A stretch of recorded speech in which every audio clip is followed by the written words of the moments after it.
Ooh, dirty. I think Welcome so. to episode 69, I guess, of The Ooh, Life of a TV Addict. we I'm so Sasha, dirty. Notorious FPG. and we're here to bring you the weekend TV. Yes, yes, yes, yes. Vingy. What did Miss Cracker say? Vingy. It's aloha. It's it's all of those hello, goodbye, whatever you want it to be. Vingy. And the way she talks just killed me. She's like, yeah, because I was like... And the voice is like deep. And then all of a sudden it's like Vanjie, and it's like, wait a minute. Oh my God. They had me cracking up. Well, we're talking about the RuPaul Drag Race reunion. Yes. Vinge. Oh my God. I can't get it out my head now. But it was like, so I was reading on a thing because I was looking at the Vanjie memes because I was kind of mad that I never saw the Simpsons one. Where when she she just was goes backing back up into the into the- grass and she like, Vanjie. I was like, oh, I need this one in my stash at all times. Yup. So, but when I was looking, they were talking about that RuPaul was being racist and she was just catering to her white audience and all of this because of what happened with Vixen. I didn't get that. Me either. And I'm like, you know what the thing is that I think a lot of people didn't watch the show all season long. And then maybe after the whole thing with Vanjie or whatever kind of hopped on, or maybe they watched the reunion or, and shit. Nowadays, people they don't even need to watch the reunion or anything and just comment and say, oh yeah, you know, she just wanted, what's her name? That's what I was going to say, because I'm like, for everything I saw, did I think Vixen had a hard time in the reunion? I thought that they were raking her over the coals, but I thought it was well deserved. I didn't think it was anything that... Now, if they cut some stuff, like the way she was talking to Eureka, there may have been some things we didn't get to see. But the way it was edited, Vixen earned all that fire that was coming from RuPaul. I thought so too. You came in as the angry black girl. You came in, I'm ready to fight. And you picked a fight with everybody you could. I totally agree. And I don't think that RuPaul was easy or harder on her. RuPaul was like, she got up and left. And that's not the way that you handle this. No. And RuPaul said... And remember, I can't remember the episode, but the week she got kicked off, and we said, I know I definitely said it because I was thinking that RuPaul was just tired of her bullshit. Mm-hmm. And that I don't believe she was the worst that week because there were weeks when she was worse and she still stayed. But then that week, it was like, I think RuPaul had enough of her bullshit. And it kind of seemed like it was that way because RuPaul like, no. She's not being supportive of each other. We're black and gay and this and that. And we have a hard enough time. And then for her to come and then intentionally and purposely try to, tear you. She was going off. And I'm like, yeah, RuPaul was tired of her shit when she was on the show. Because RuPaul, to me, RuPaul gave equal amount of tell us your struggle to Monique, the one with the messed up hairline that was going for the La Cucaracha popcorn whatever combo that he had that wasn't going that on. Great. But he really let him go into his story about being from a religious household and how it affected him and what was going on with his mom. Monet got to talk more about the island experience and what was going on. So I'm like, there was not just Dusty Ray Bottoms telling their story, and I can't remember the little cute one, Blair St. Clair, just telling their struggle. Vixen had an opportunity and chose to squander it and cut it off and not let anyone else interact with it. You said what you wanted to say. I came to say what I wanted to say to my people, and that was it. Mm-hmm. And I think that I kind of understood what Asia was trying to say. It's like, we're not supporting her either because she walked off, and had it been somebody else, somebody would have chased her. Mm-hmm. But to me, that was more telling of the relationship she had with other people and the relationships that other people had. And the fact that Asia, even though she was saying that, she didn't get her ass. Exactly. That's just what I was thinking. Did not get up and like Oh, let me go. That is just what I was thinking. Because they wouldn't have cut that out if you'd have chased and then came back and chastised everybody else for not being there for her.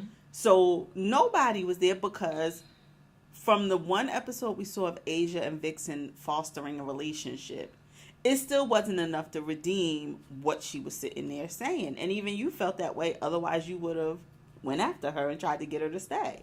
That's how I felt about it. Because I'm like, wait, she is real. She on this soapbox. But her ass ain't even get up and move a hill or nothing.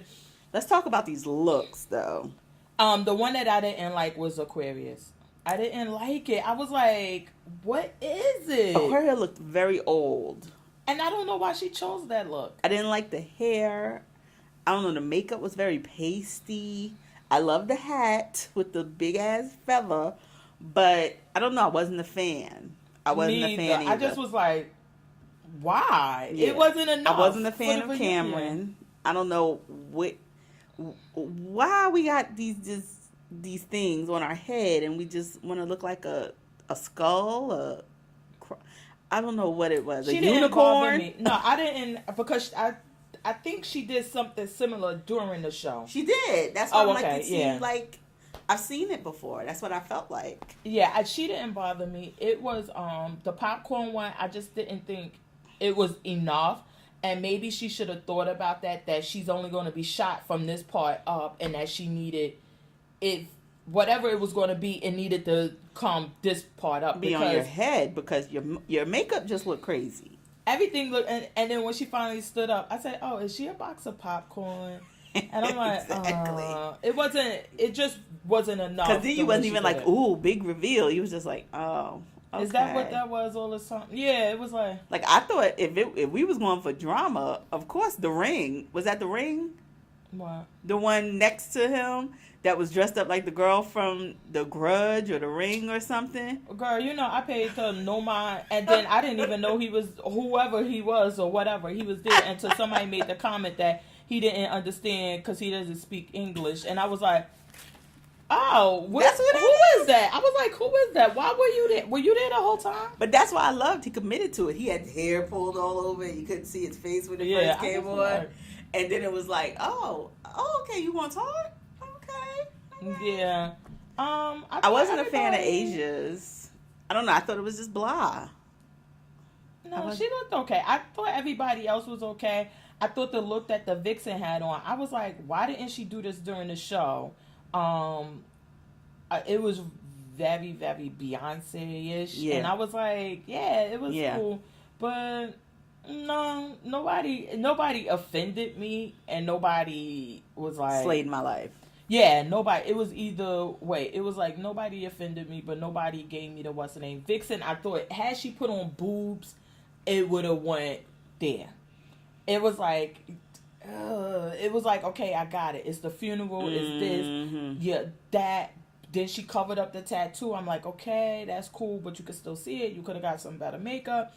But then it was like, you needed boobs to make that pop. Yeah, to go the next level, and she just didn't. But I ain't think nobody. It was just like, yeah. Usually it's somebody that stands out, and for me, it was just like I could have left them all. All the looks were nothing to. But what did you think when they were asking, like, who do you think is the winner, and they all went by Kara Michaels? I was kind of like, yeah. I didn't think, only because I didn't think. During the show, I just didn't think she should have still been there, but it seemed like they were basing their decision over the fact that apparently that she act like she was so shy and quiet, but then on social media she is like dragging them and going in, and they like, you're fake, you're fake, and then she made a face or did something. They like, I want to know that one.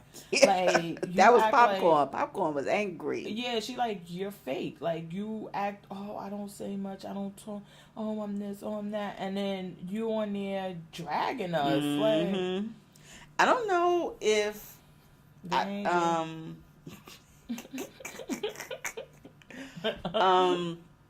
Even though he's the youngest one, for me, the winner would be Aquaria. I wasn't a fan of the look that night, but as far as if I think back over the season of looks that I remember and looks that I'm like calling back to as my favorites, Aquaria had the majority of them. So I think that for me, it would be a tie between Aquaria and um Eureka. Mm-hmm. Only thing I would think is that Eureka doesn't need it. Aquaria does. I don't think that if she won, I don't think it's going to change anything in her career. And if Aquaria won, I think it would. Elevate it. Yeah. So I'm like, I just don't. But all around queen, I think it would be Eureka, because you could see her hosting, you could see her doing other things. That's true. Where Aquaria, she has looks, but yeah, you need more than just looks. But that's the only. If I was the only reason why I wouldn't choose Eureka is because I just don't think she needs it. Mm-hmm. Like, it's gonna do nothing for her career that's not already being done. Right. And she has the personality, she has everything where Aquaria doesn't. Yeah. Asia, I don't even know how. See, that's where I think Asia really lacked. Asia and Cameron really lacked the personality. Yeah.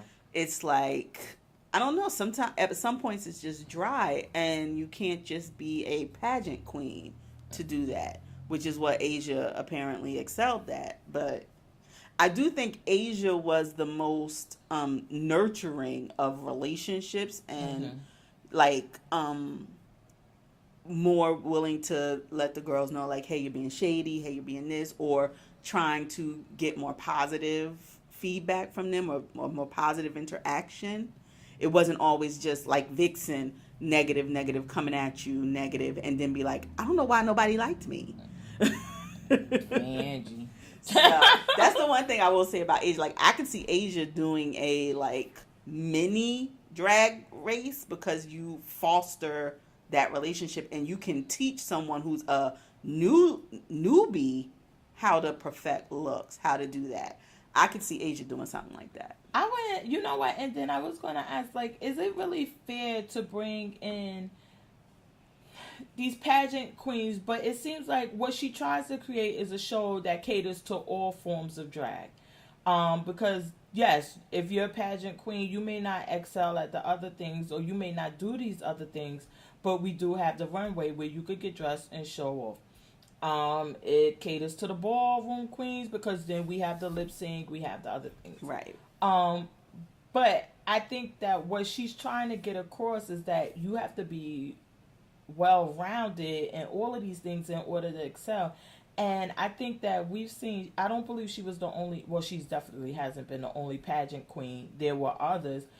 I don't believe that, it seems like it's just not fair to them a little bit, because they don't have that personality. Right. But actually, while I was asking a question and I'm going through it, I'm kind of thinking, but that was the thing, because we have Kenya Moore, who was a pageant, and then you know how to act, and then you get different things to become. It just seems like maybe she's just picking the wrong ones. Yeah. Because for pageant, yeah, she slays. She wears the dresses, she got the teeth, she's nice, pretty. Mm-hmm. But maybe it's also to give the audience the knowledge, who may not have ever gone to a drag show or whatever, like, there are so many different levels of drag. It's not just looking fancy on a runway. It's not just, do you know some Janet Jackson songs or whatever that you can lip sync to. So maybe that's it, also letting them know, like, there are so many different genres even in this one thing of drag, that, and there may be someone who excels at one thing and doesn't know. Like Aquaria can serve the looks. He didn't think he was funny, but there were times he made me chuckle, the Melania Trump thing. There was times that he really excelled. So it was like, okay, you didn't know you had this in you. Now maybe you can foster it and grow it. The only thing with Aquaria is that he's out in New York City, and like he said, it's a number of bars that we all work in and everything. So he knows, it's not like he is making his living without doing these other things. He knows, like, I know what you're saying. I need to be funny. I need to do certain things, and I can't just sit back and serve looks. Where Asia makes her money making the looks for the other drag queens, and then occasionally competes in pageants. Mm-hmm. So I think that it would be a difference because she knows, like, oh, I make my money this way. I Right. make my money serving up the looks, and I'm doing well with that, and competing in pageants. Where, like, Aquaria, whatever he's doing, like, he had to, I'm sorry. I just can't buy that you thought, like, oh, I didn't think I had it in me or nothing, and you making a living in New York City as a drag queen. But it also can knock you down a few pegs because Miss Cracker came in thinking he was the bee's knees. I liked Miss Cracker in the beginning, but the cracks and flaws were shown as volcano size as the season went on. The funny became, funny only to a certain group of people who got the jokes. Everybody couldn't laugh at it. And certain things, the acting wasn't that strong. So where Miss Cracker came in, I think, up here to Aquaria, elevated, thinking he was above, you got shown real quick that yours is just a little niche in this drag game that doesn't, play to everybody. So I don't know. I understand what you're saying, but I think that to me, Miss Cracker, I think she had the same problem that what was our girl during All Stars, and she kind of quit. Oh, you can't. 1 second. Not on my file. Okay. Here, you can use this one though. It's not my file. That I think that she suffered from the thing where she that one. Yeah, where she walked away. I think that it becomes like, okay, you're funny, you're good, everything is great, but how long can you keep this up? It's like, and then this is what, 6-8 weeks, maybe 10 weeks. Let's just say on the long end. I doubt it's that long. Yeah. It's not like you're living in between to get more ideas, to practice on your routine. Mm-hmm. And then I'm sure when they're working in these bars and clubs, like, they may have something prepared. They have a thing that they do, and then they use that for a few times, and then it gets exhausted. Then you re-up like a comedian, where you're here and it's like every week, come on, what's new? I think that kind of changes everything. I see what you're with saying. all of them, because I thought she was funny. I thought she was killing it. I thought she was serving. I thought everything. But I just think that it's like, okay, what else do I have? I'm not living life anymore. I'm just here competing. That's why I think that we see it with all the reality competition shows, that some of them just give. It's like, you're not. And I wonder, I didn't think you would be out performing while the show was on. You know what I mean? Because it's like then people would know maybe you're not the winner. As weeks go on, it becomes, because Vanjie even said, like, oh, I made sure to book everything I could before the show came out, so nobody knew I got kicked off the first episode. But then it seemed to help her even more. I sent a squirrel moment, but I sent one of our friends. She said, "Look, I got crabs and the beer's chilling," and I said, "Vanjie." And she sent me back question mark. But I think that I don't know. I thought that she said that it didn't. It's like you became more popular getting kicked off the first day, and I love when what was her name? Kardashian. And she tried to read her. She was like, yeah, because if it wasn't for me sending you home, and she's right. It's like everything happened how it was supposed to happen, because who's to say that the next week Vanjie would have been as entertaining? Right. But that one episode, it was just enough. Talk about make or break. Yeah, so they on Twitter somebody had, okay, if Vanjie is not, if she doesn't return for season 11 or 12, whatever season they on next, she was like, and then get robbed there and goes to All Stars and also get robbed, I'm gonna be so mad. Just make it the running gag, right? Like, Vanjie can't win. She's the Susan Lucci of drag. Oh my God. But when they had, what is this guy named? And I just saw him in a movie or something, and they asked him something, and he was doing an interview, and he like, Miss Vanjie. Oh, Garfield, the guy that was Spider-Man. Yeah. He was Vanjie. I was cracking up. It was like a phenomenon. It took over. Yes. Even if you never watched it, people had to Google just to know what that And was I said, you referencing. know what? I guess because we watched the show that we knew, like every week on the show, it was something. It was something, and we didn't even think about outside of just the show. Mm-hmm. But Vanjie. So we'll see. So I think I'm gonna be here. So for the is finale. Eureka your pick or Aquario? What's your pick to win? I'm gonna go with Eureka.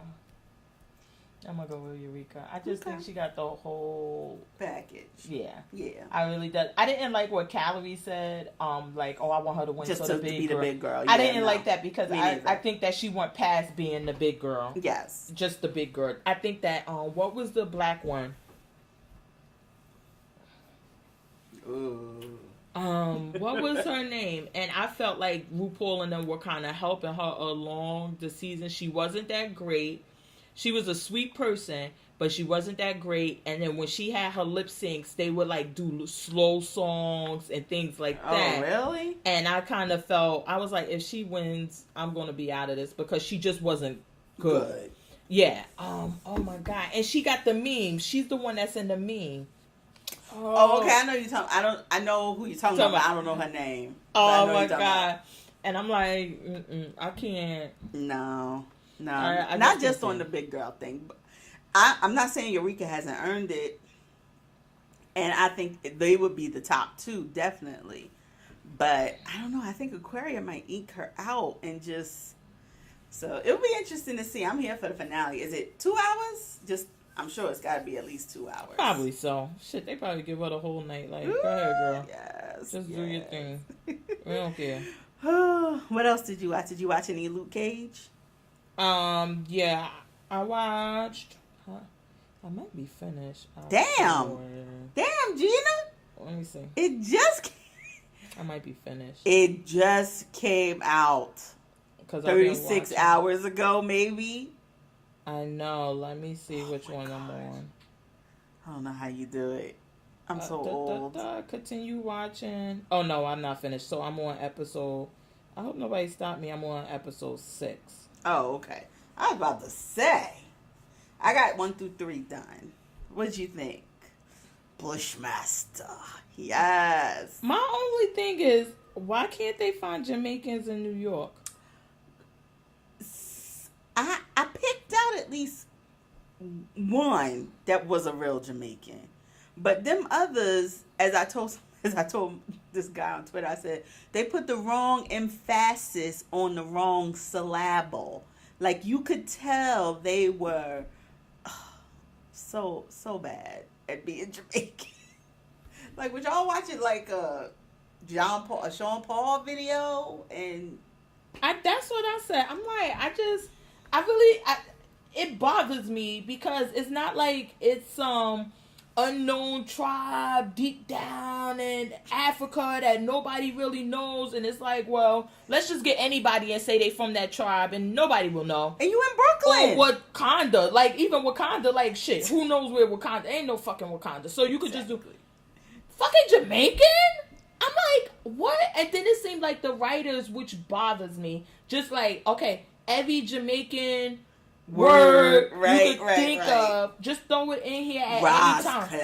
And everyone, come on, Rude Boy, whatever. Come on. Yeah. Give me more, blood clot. Come on. It was just like, this is the problem. Like, either you're gonna say we're trying to be inclusive and include the culture, and that now we want to explore the Caribbean or more specifically the Jamaican culture in this one, because we saw them referencing the food they eat and everything, and we had the red stripes. I was about to say, because if you don't have fucking red stripes with Jamaicans, you just ain't doing it.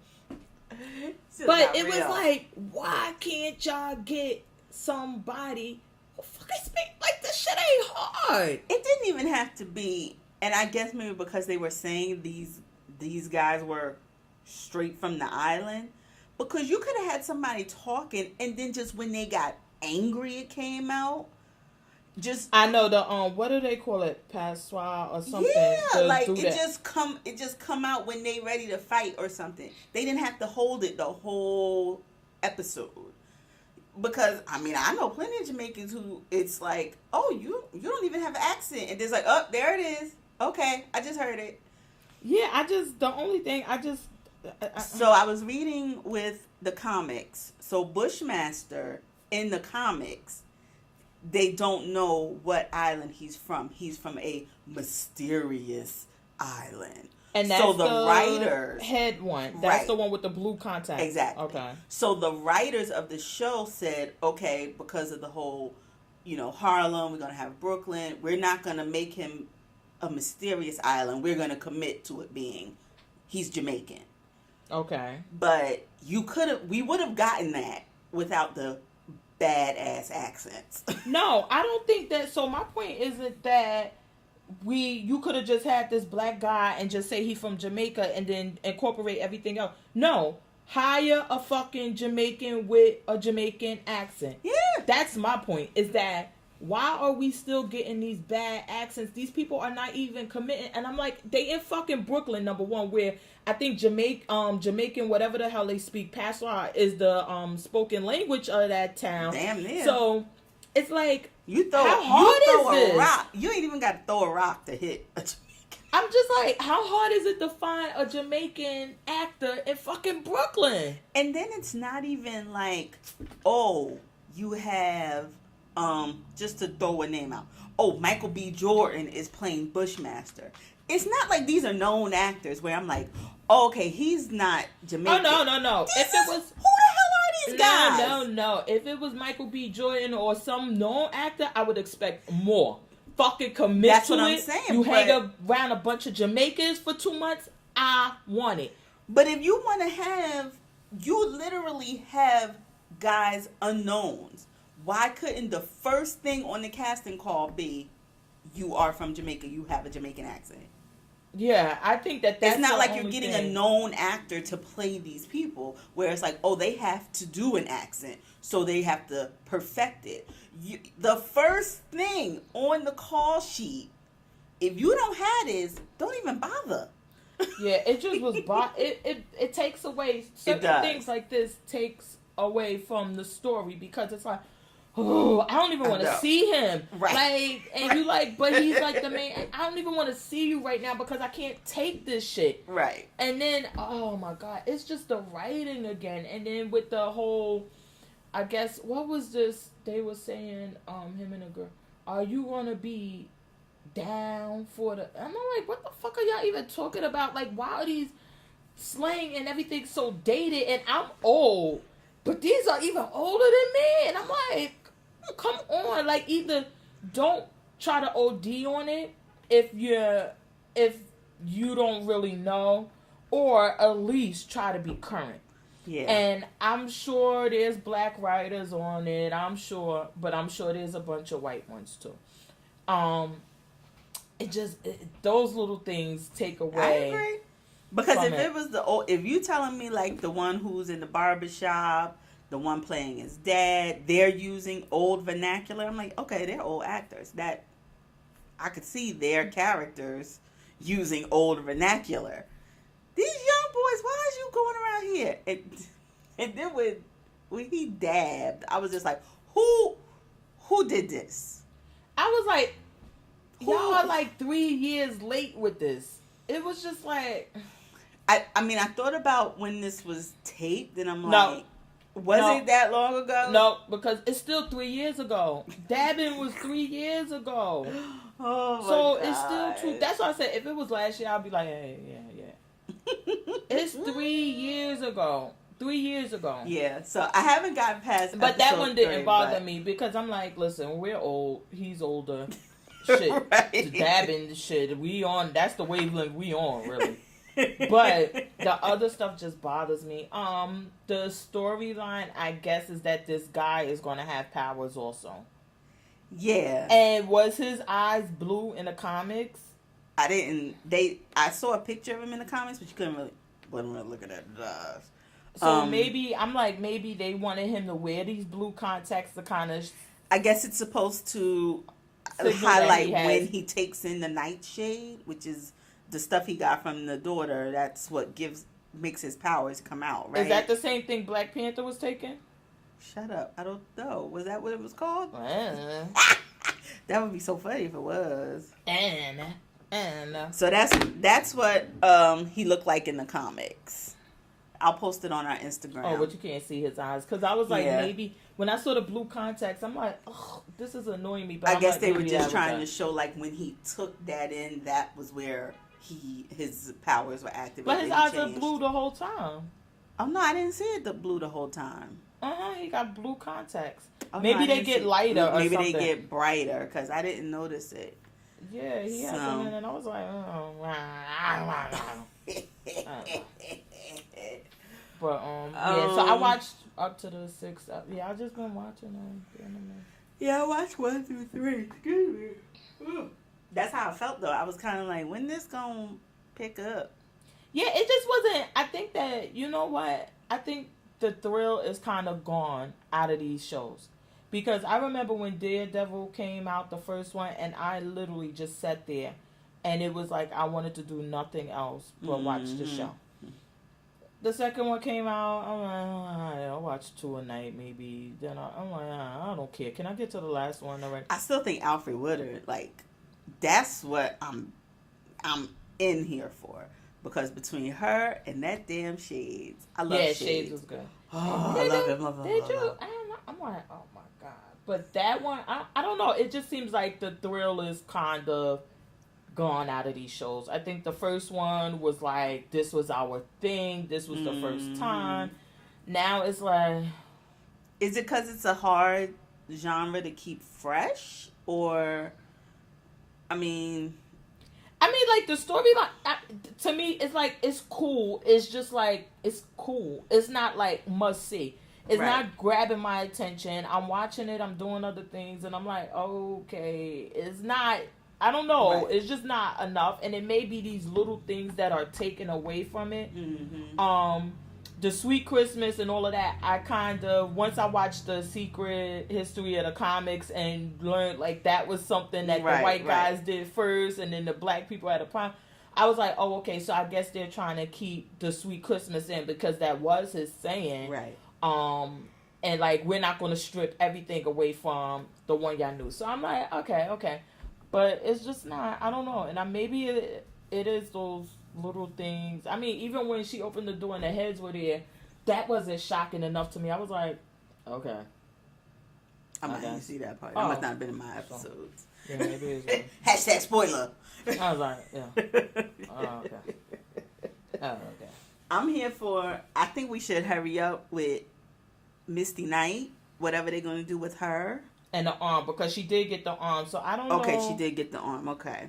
Yeah, she got the arm. So, because I did like that little part in, I guess it was episode 3 maybe, where her and the girl from Iron Fist were at the bar and the guys picked the fight with them because, you know, Misty being the cop. And at first she wasn't helping Misty. And when Misty swung with her arm that's missing, she looked like, oh, hell, I forgot. And then had to whoop his ass with the one arm. And then the girl finally stepped in when the... I like so that. Right after that scene, she got the arm. Okay. Like okay. right after that episode or whatever, it was like because she had the one fight and she had to start using like to get back to herself with the one arm, and then literally like the next one, she meets somebody with that bionic arm or whatever. Right. I'm gonna finish up because I'm already 6 in. I got 7 more, well. so yeah, 7 more hours on my life. I don't know if I'm finishing this week, but I'm gonna finish it too. Yeah, ain't nothing really on. So what else did I wanted? Oh my God, Westworld got me thinking. Am I a host or a guest? Which one? And I'm like, everybody's a host apparently.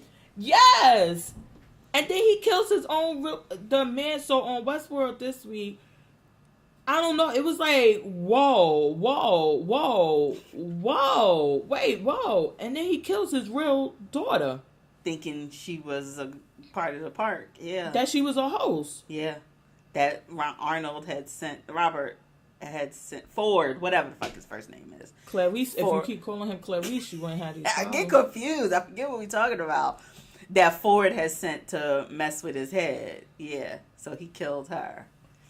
That was so crazy. But it seemed like she So it seemed like she blamed him. This fly is going to drive me crazy. That she blamed him kind of for the mother. But the mother did kill herself after seeing what he was doing in Westworld. When she got his card and put it down and was able to see what he was doing there, she did kill herself. Well, I figured she had also, that was her confirmation from what he had said to her, that he was gone. He was a host. That's what I took from it. That he himself was a host. Because he said to her, I woke up and this dark thing was inside of me and it had just taken over and da-da-da-da-da-da.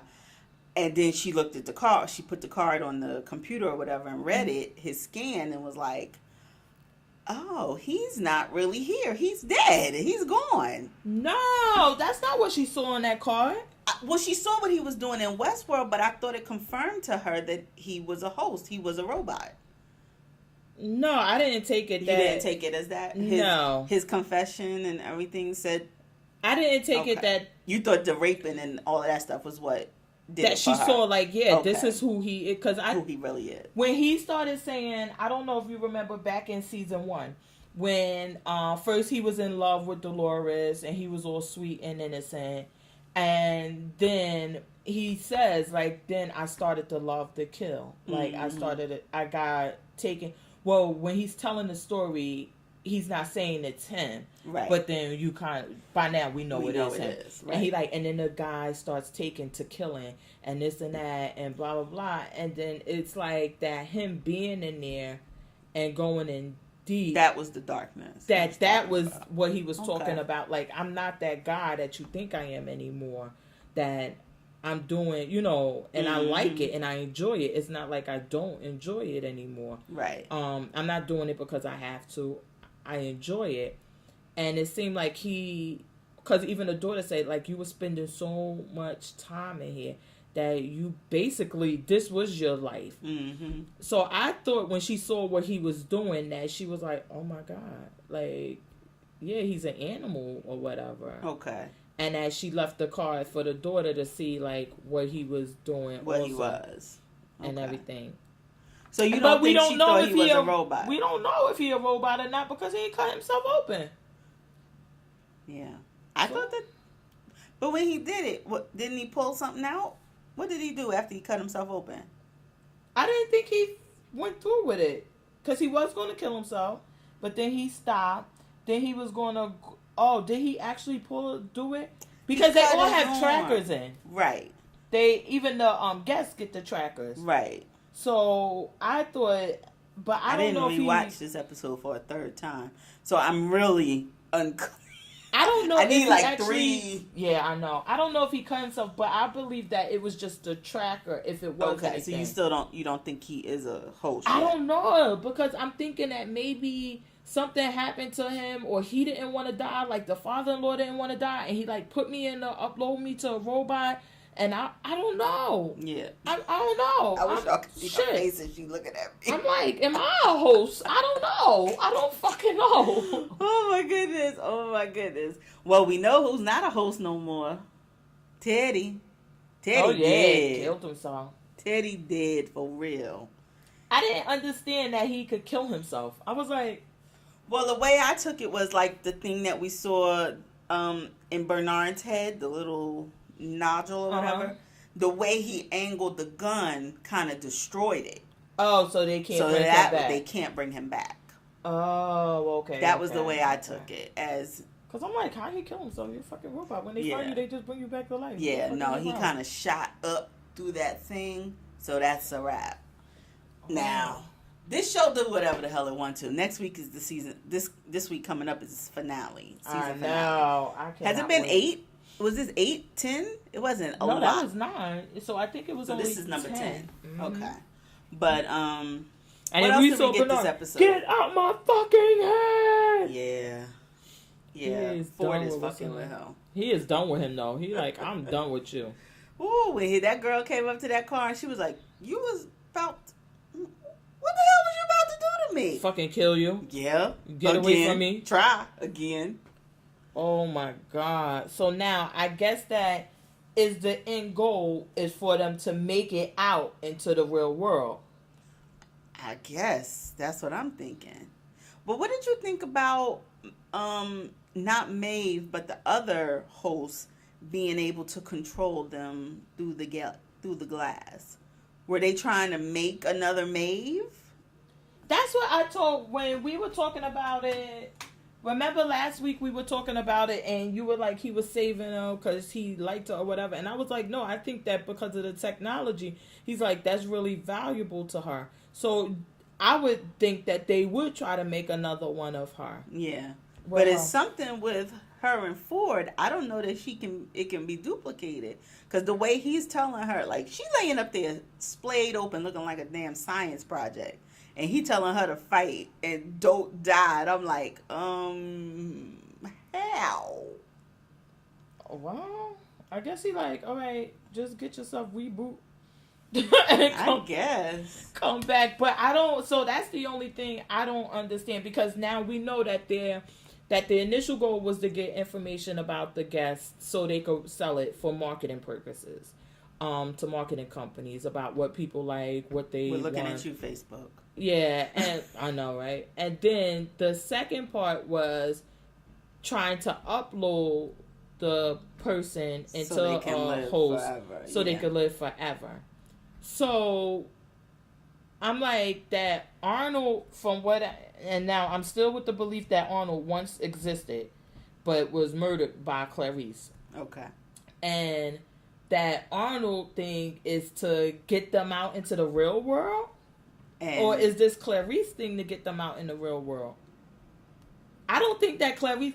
I think, to me, it seemed what Clarice wants is them to let him still be in control of it. Okay. And to get back at the people who were trying to throw him out. Okay. It seemed like Arnold thing was like that this is a technology that we shouldn't be taking so lightly. Right. And that the use, maybe we should find a different use, but you have to be careful with this. Right. And to treat them more humanely because they can remember. Right. So is it that he wants them out in the world? I don't know, because somebody wants them out of the park. Yeah. We don't know who though. And now is the son still alive? Because I think in the preview for next week we see him. The son. Whose son? Remember when the man in black, William, whatever, sent him off on the horse, and then last week Katusu found him, and then right. Yeah. I'm wondering if, girl, I don't know. Is he alive? Was he a host? I don't know. I'm gonna have to watch the finale, and then we could talk about it. And then I'm probably going to have to rewatch the whole season to get another understanding of it. Because at times I'm just so lost. I feel so dumb watching this show sometimes. Because I could have sworn that was him. I'm like, that's him. That was him. I do remember seeing him. So I'm like, what happened? And he doesn't have any clothes on. Like host walk around with no clothes on. So maybe once they found him, William was like, fuck that. Make a fake. Yeah, upload him. Or maybe he made him and then brought him back out and told his father, like, oh, sign over everything to William. That. And then once he got him, he like, all right, throw that motherfucker back in Westworld. Could be that. I don't know. I'm just like... Unless maybe he died in Westworld and they didn't want nobody to know.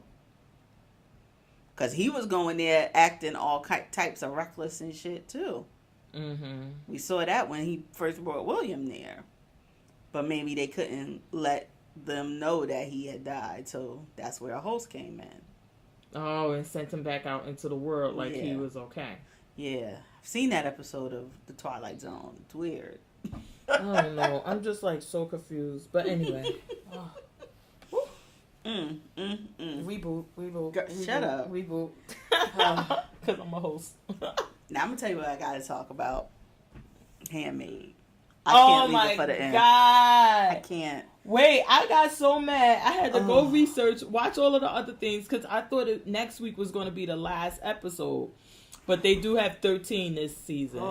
Because I was like, I can't leave like this. This episode, if you had any doubts about what was going on in Gilead, is it rape? Are they raped every month? No, it was rape. She was held down. The wife held her down. The husband held her down. This was a rape. I'm talking about we're gonna do it the natural way. Wasn't shit natural about that. I think that this one, and I think it was necessary for them to show this one.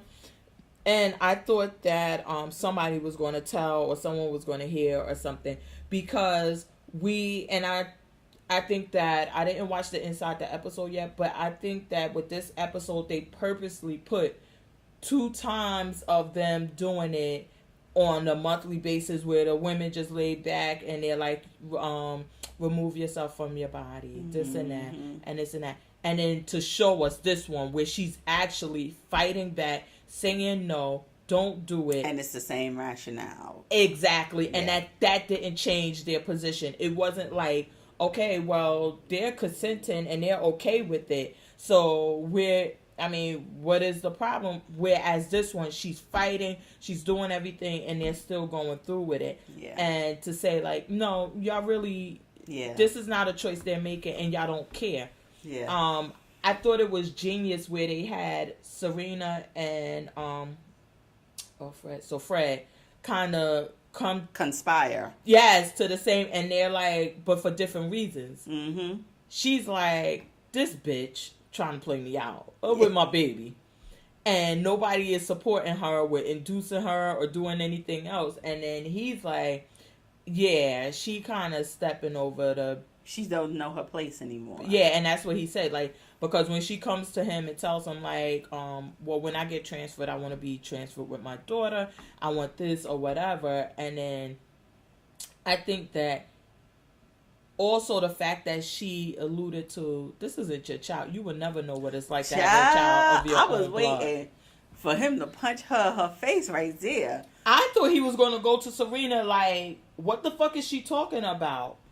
And I don't know if he already kind of knows that he's sterile and that wasn't his baby from the beginning. Because it seems like Serena kind of alluded to it before and said something slick, but then it all went away, and then it was like this part. So I don't know, and I was like, did that play a part in him like wanting to? I think it was 2 things. It was that. And it was also, which there was so many undertones in this episode, but when we get our first black commander and the guy became a commander, why? Because he impregnated his own wife. So not only is there, doubt in your mind about this baby, but you can't even get your wife pregnant.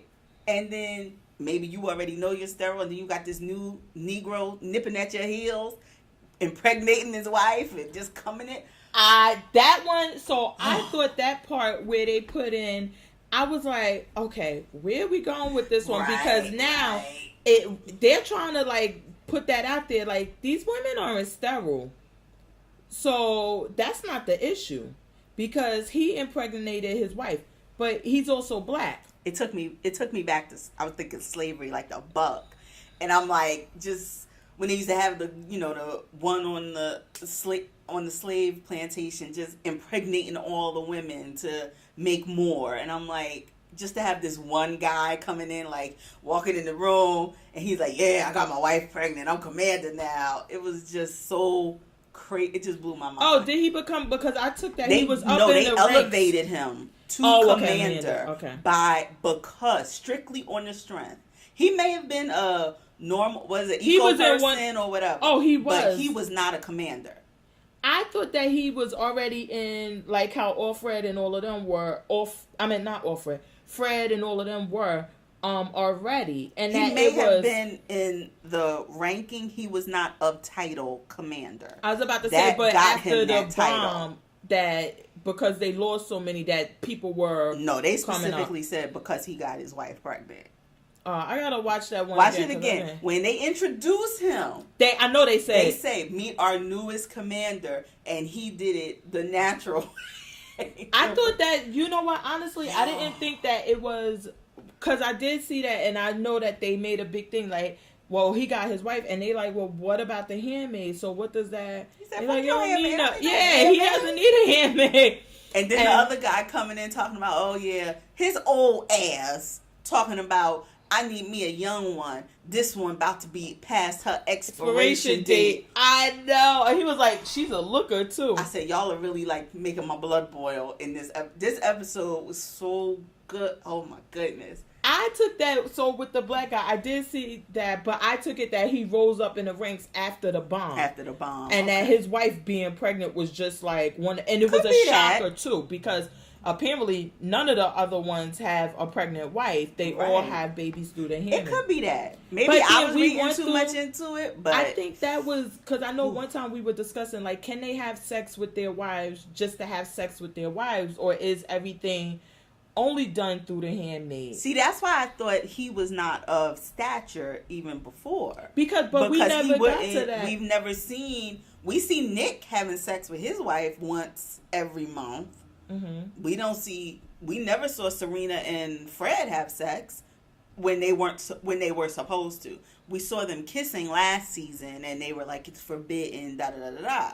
But we never got to. I don't think that we got the answer as to whether or not they couldn't have sex, or if Fred and Serena's relationship has become only about creating this baby and the power that they hold. Right. That it's not about, they're not really in love. I mean, well, obviously they can, because they couldn't have did this storyline with it, but we don't know if. Well, no, because then maybe it is the way that you're saying, that he wasn't, and then once he got his wife pregnant, it elevated him. Then it became. Oh, it was just so. That was just so crazy. I know. Alfred is getting her Emmy again this year, though, because this episode. Oh my god! And then we see Nick catching the little girl kissing that guy. I say, yes, now you got it, Nick. So hold on. Oh, we got too loud.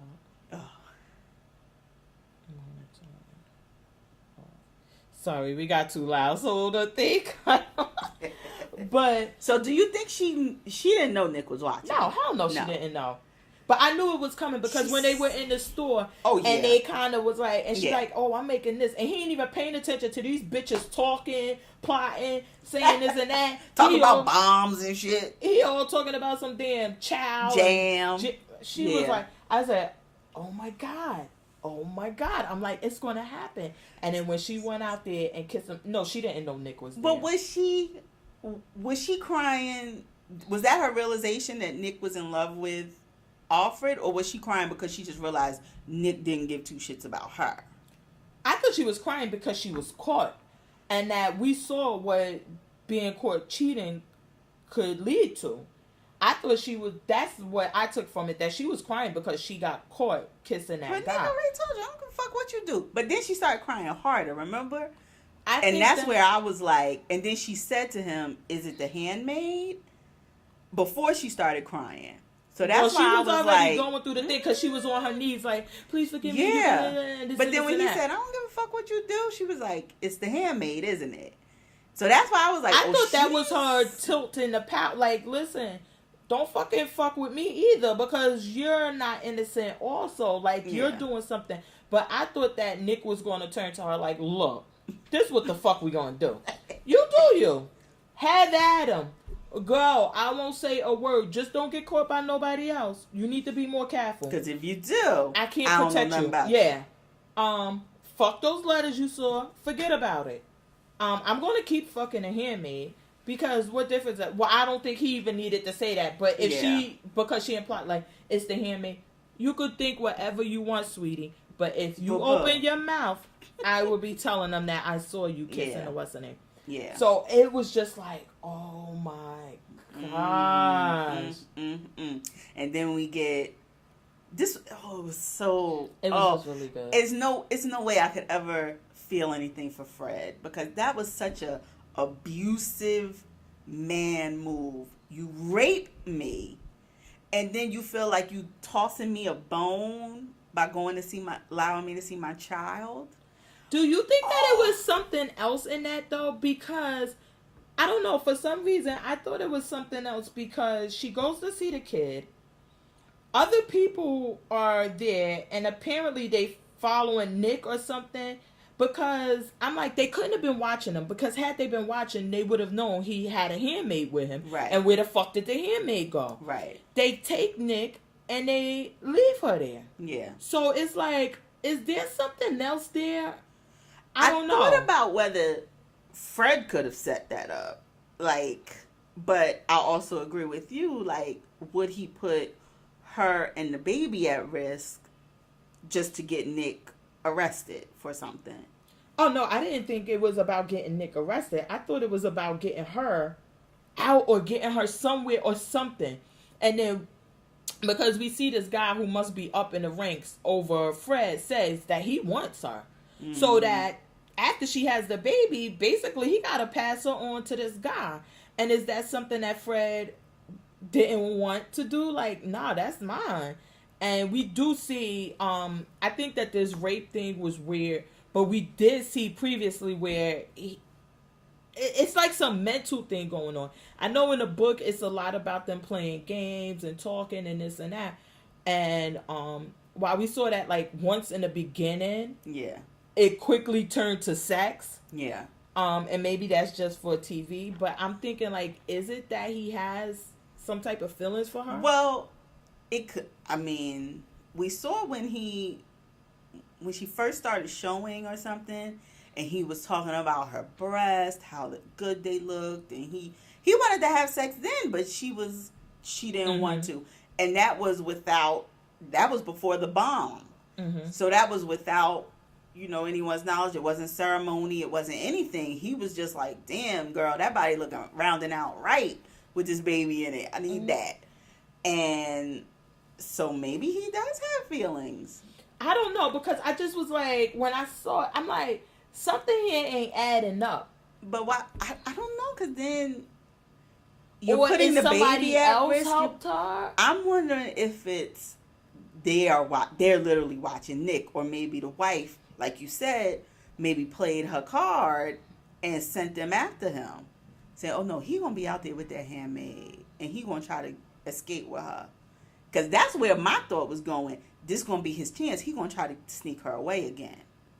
Well, I don't know, because I wasn't aware whether or not Serena knows, and we don't know at this point if she knew, because remember he told her like 3 hours get back before she noticed. Yeah. Right. So I'm like, I don't know, or is it somebody else that was helping out and like sent them like go get him and leave her out there? Yeah. Or something. Yeah. Because I only say this because it was like they could not have been being watched.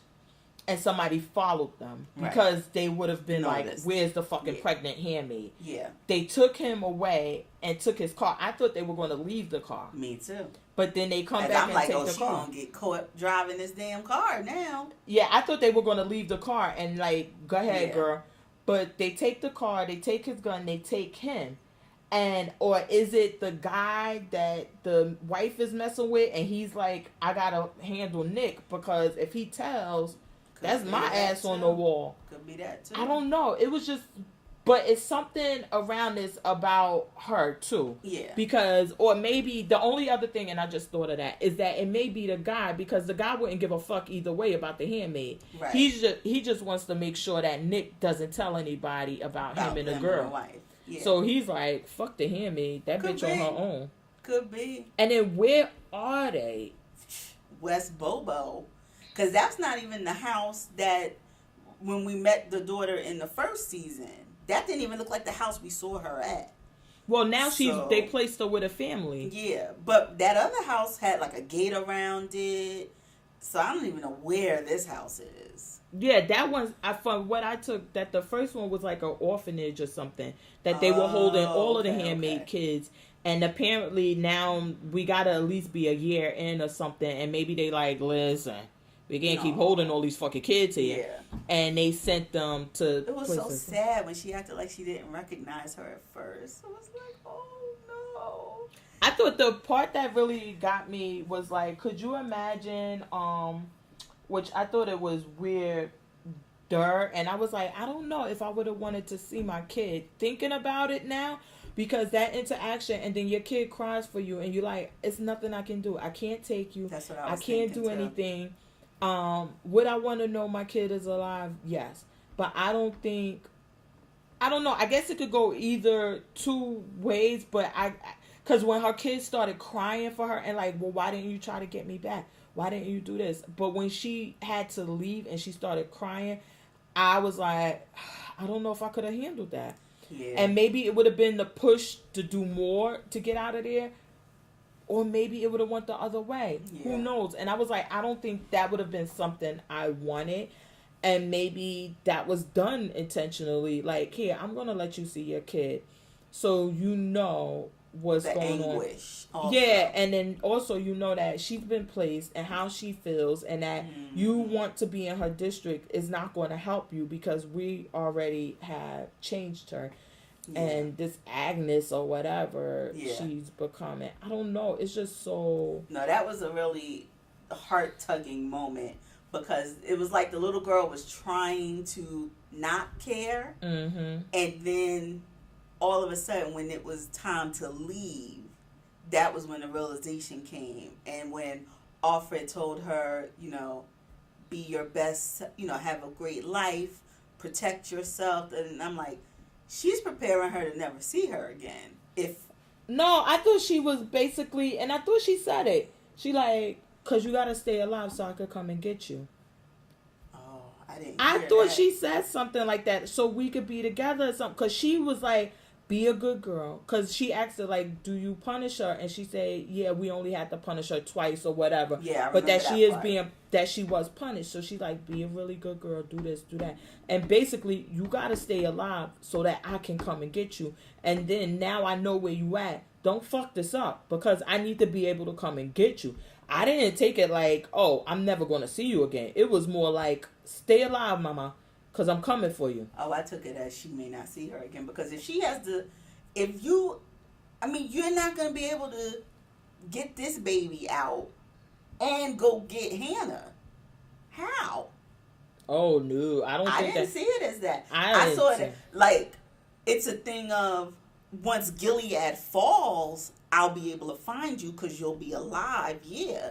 But while Gilead is up, I can't protect you and this unborn.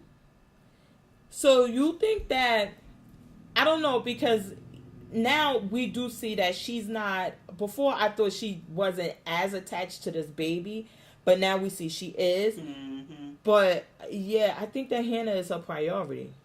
I don't think so anymore.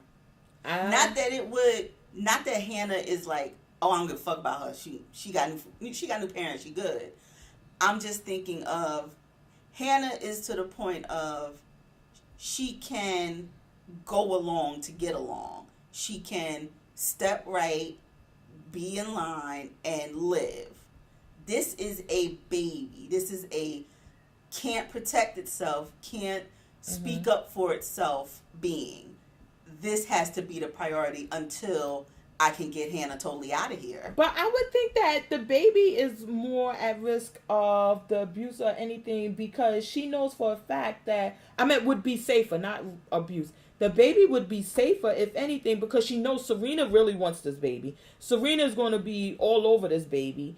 That they're going to be taking care of this baby. We don't know where Hannah may end up. Well, you can't say we. You saying Serena. You don't know how Fred's going to be with this baby because Fred has doubts. Fred has already kind of put it, we think Fred is of the mind, this baby ain't his. Mm-hmm. To Serena, this is her baby. All Fred is just the vessel bringing it forward. Mm-hmm. Fred don't have that connection. I can't see that he would be.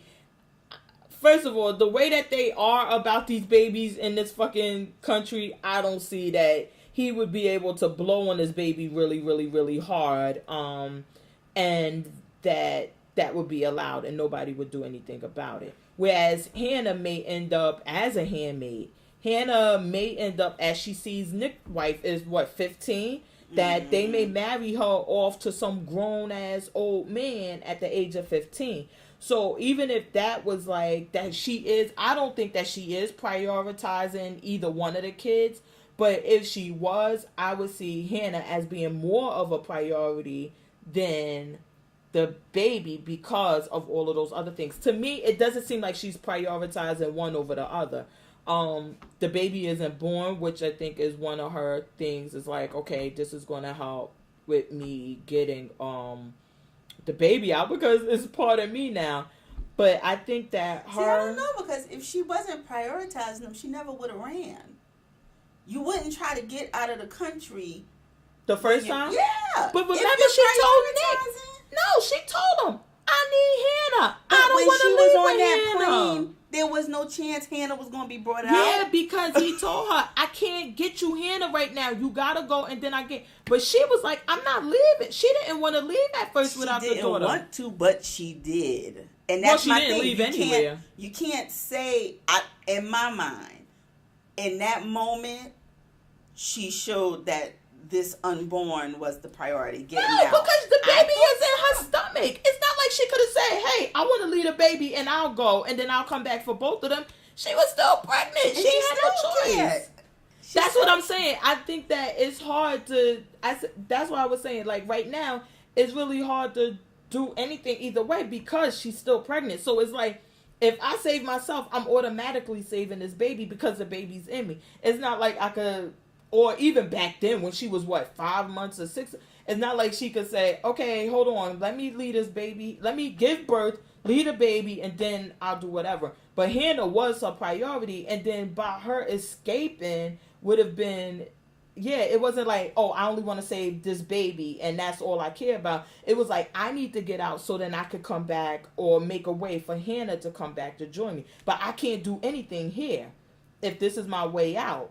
And I think that that's definitely, I'm hoping that, or I believe that definitely once she gets to Canada and now it's the mother and the father and now she has the fight and now it seems like the father is back, that maybe they can get more done to get the child back up there. But yeah, no, I totally don't agree because it's like, basically you're saying that she would have had to say, hey, hold on, cut this baby out of me. And I don't think she... I don't know. Even right now, she doesn't have that decision to make. I think she feels that Hannah can, for lack of a better word, get by right now. I don't feel like she has that same faith in leaving the baby there with Serena and Fred. Well, I don't think that she has I mean, and we both have to agree on this, is that she doesn't really have an option with the baby. Because she's still pregnant. No, it's not like you can only either get out with it or it's there. It's theirs. Well, she's pregnant, so if she gets out, because she's pregnant, the baby will be getting out with her. Right. That's what I'm saying. Is that we can agree on that there is no option to separate her. Yeah. Her need to get out and the babies need to get out because they're one and the same at this point. But even after, when she was after the medical scare and she was in the hospital and she was having a conversation with the baby under the blanket, she said, I've not resigned to having you here. I am not, you know what I mean? So, well, she said, no, I'm going to get you out of here. She said, fuck that. I'm getting you out of here or something.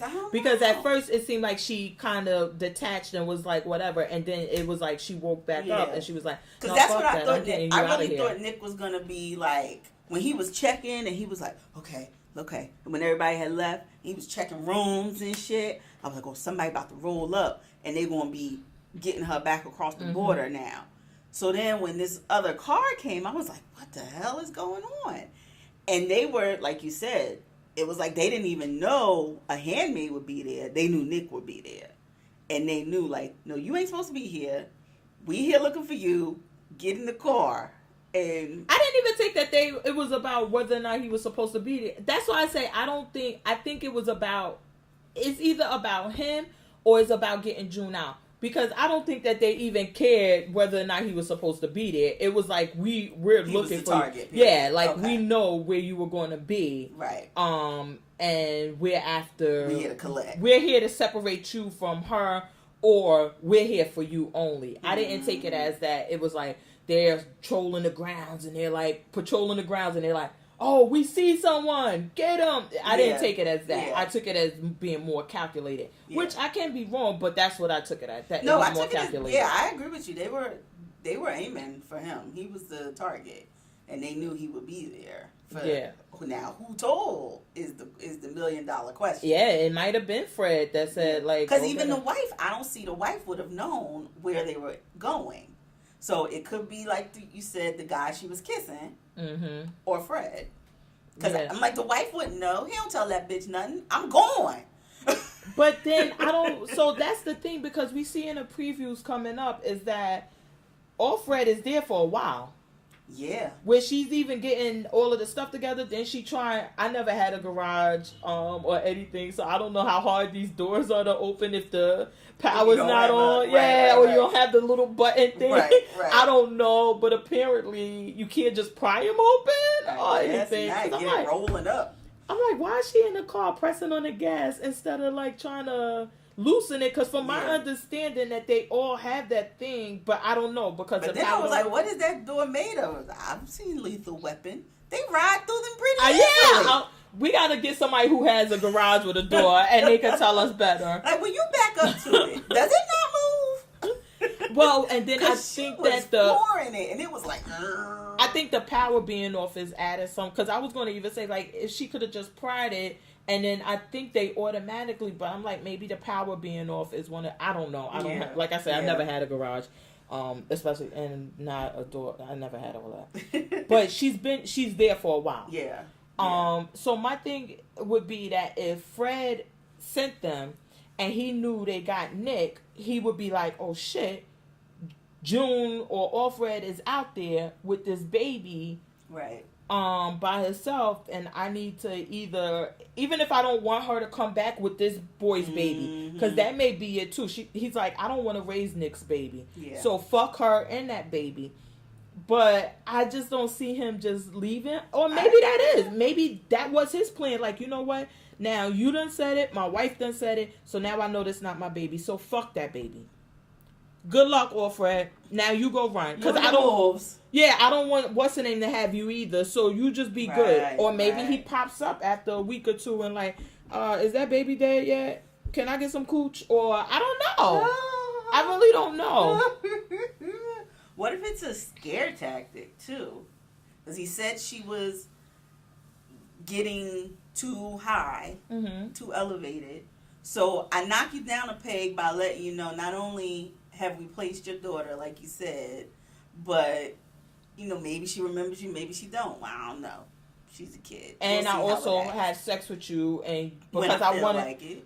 Yeah, before it was like I tried to get it with your consent, and you said no, and I had to back off. But now I'm letting you know, like, so if I want, I could get it. You get these, you know, few days out in the woods against the wolves, against the elements, and then you're going to be now happy you come to back see us. here. You appreciate this little one little bedroom with one chair, no flowers, no light. You'll appreciate it. I was thinking that too, that maybe he shows up after a few days and like, you ready? You good now? You want to come home to this sorry ass shake and beans?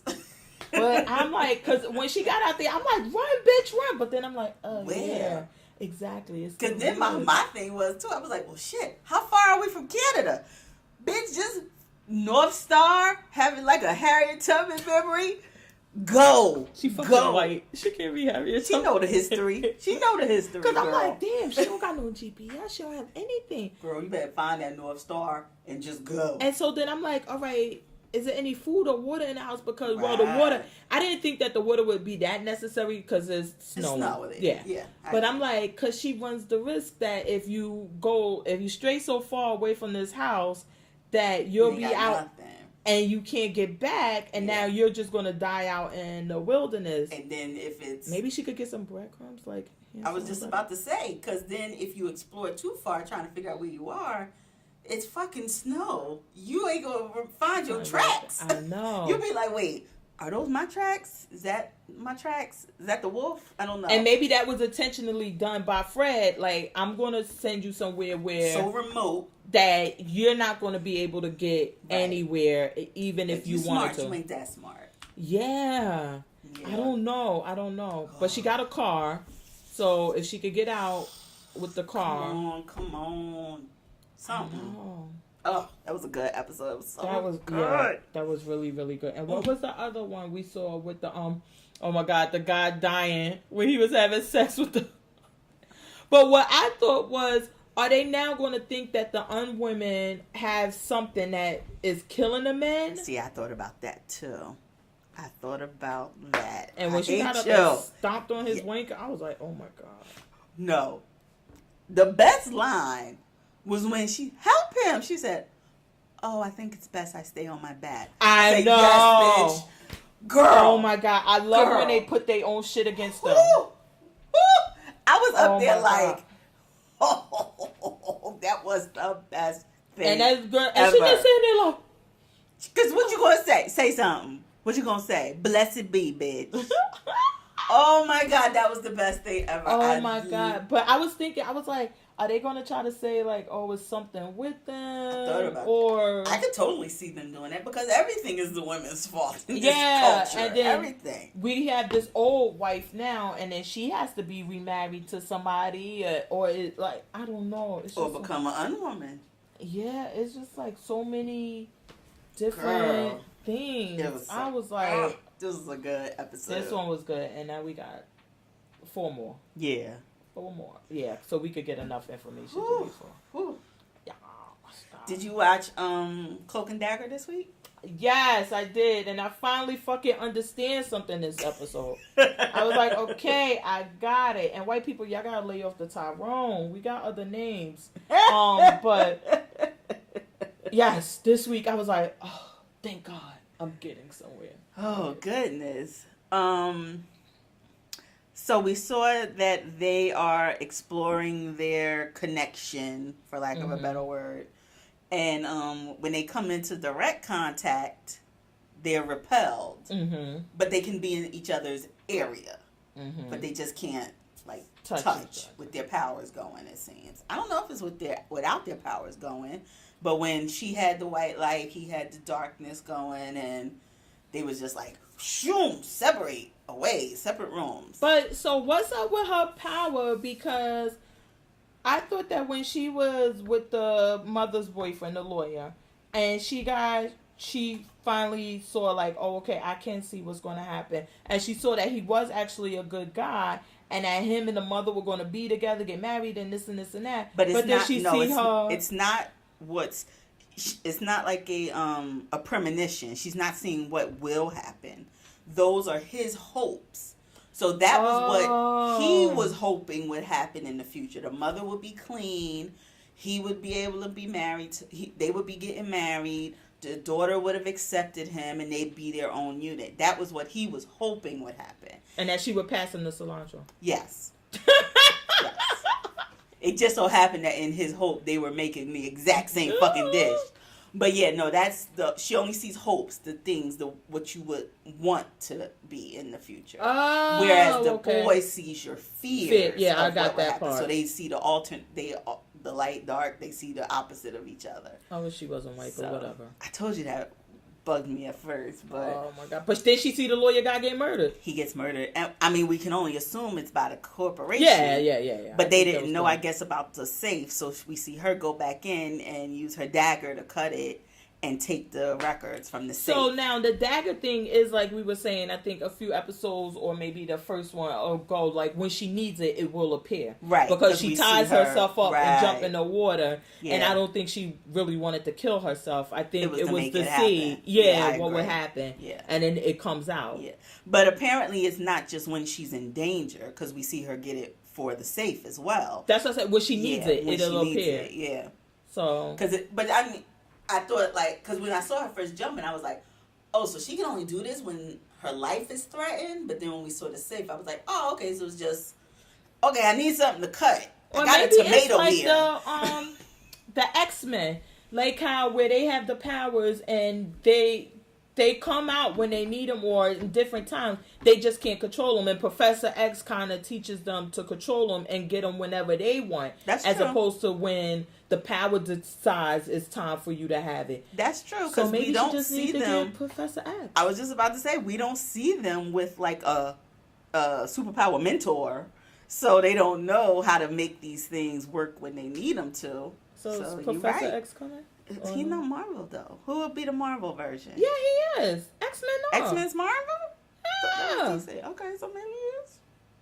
Maybe you will get him. Yeah, that'd be great. But anyway, what'd you think about the cloak thing? Red Hawk and no. I loved. Did you ever watch Treme? Did you ever watch Treme on HBO? No. I loved it, and they used to do the My Big Chief and all. Oh, so it just.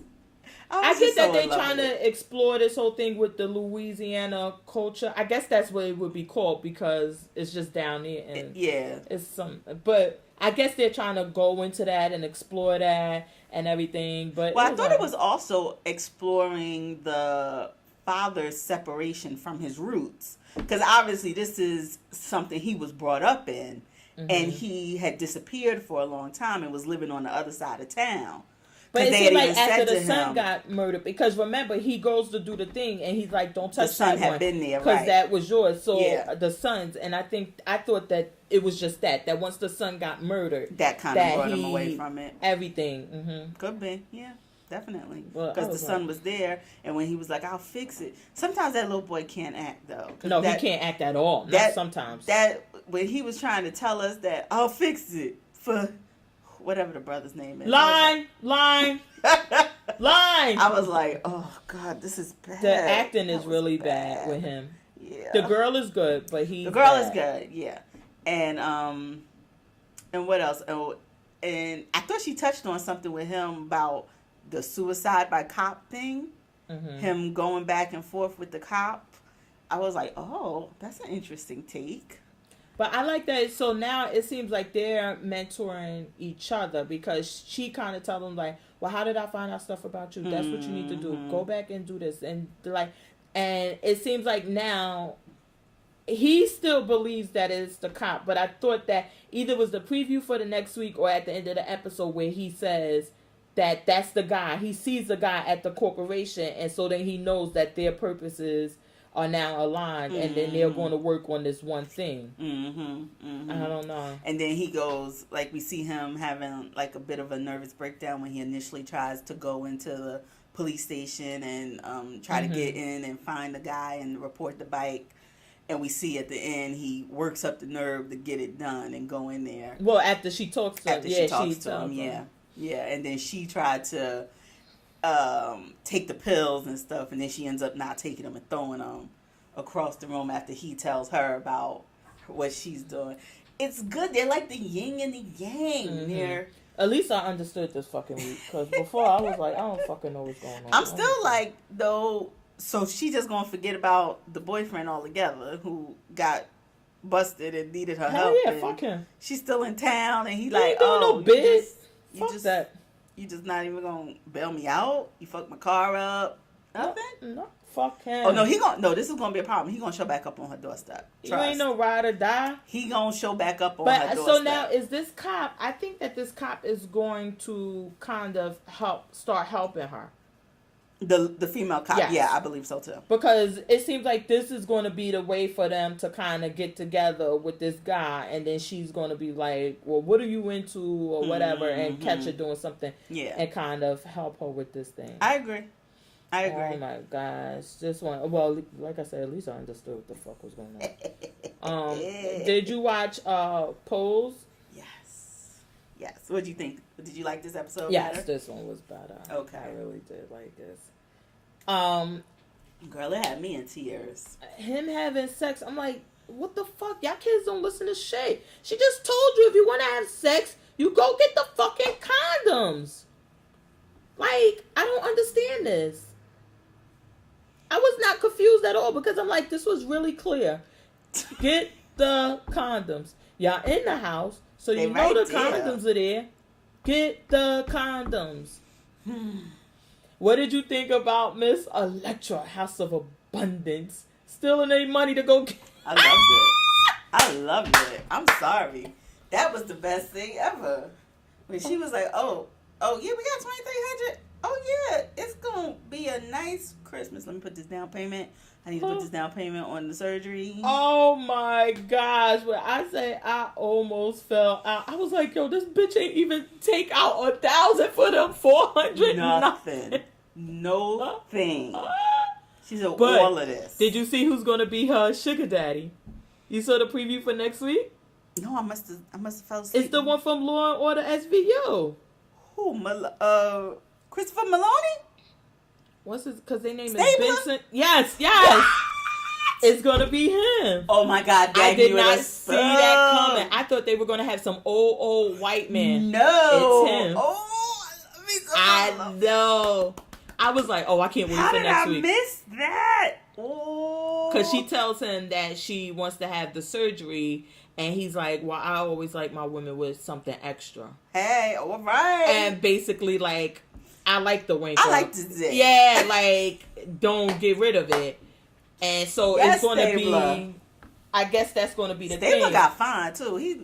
It's going to be. He had lost, you watch some old episodes of SVU, you like, oh. But then it was like, I remember that True Blood Day, and I was like, what the hell happened? Well, you're going to be so excited this week. Oh my God, I can't wait now. I'm so excited. And I think that she's going to have the same conversation as Angel is going to have with her guy.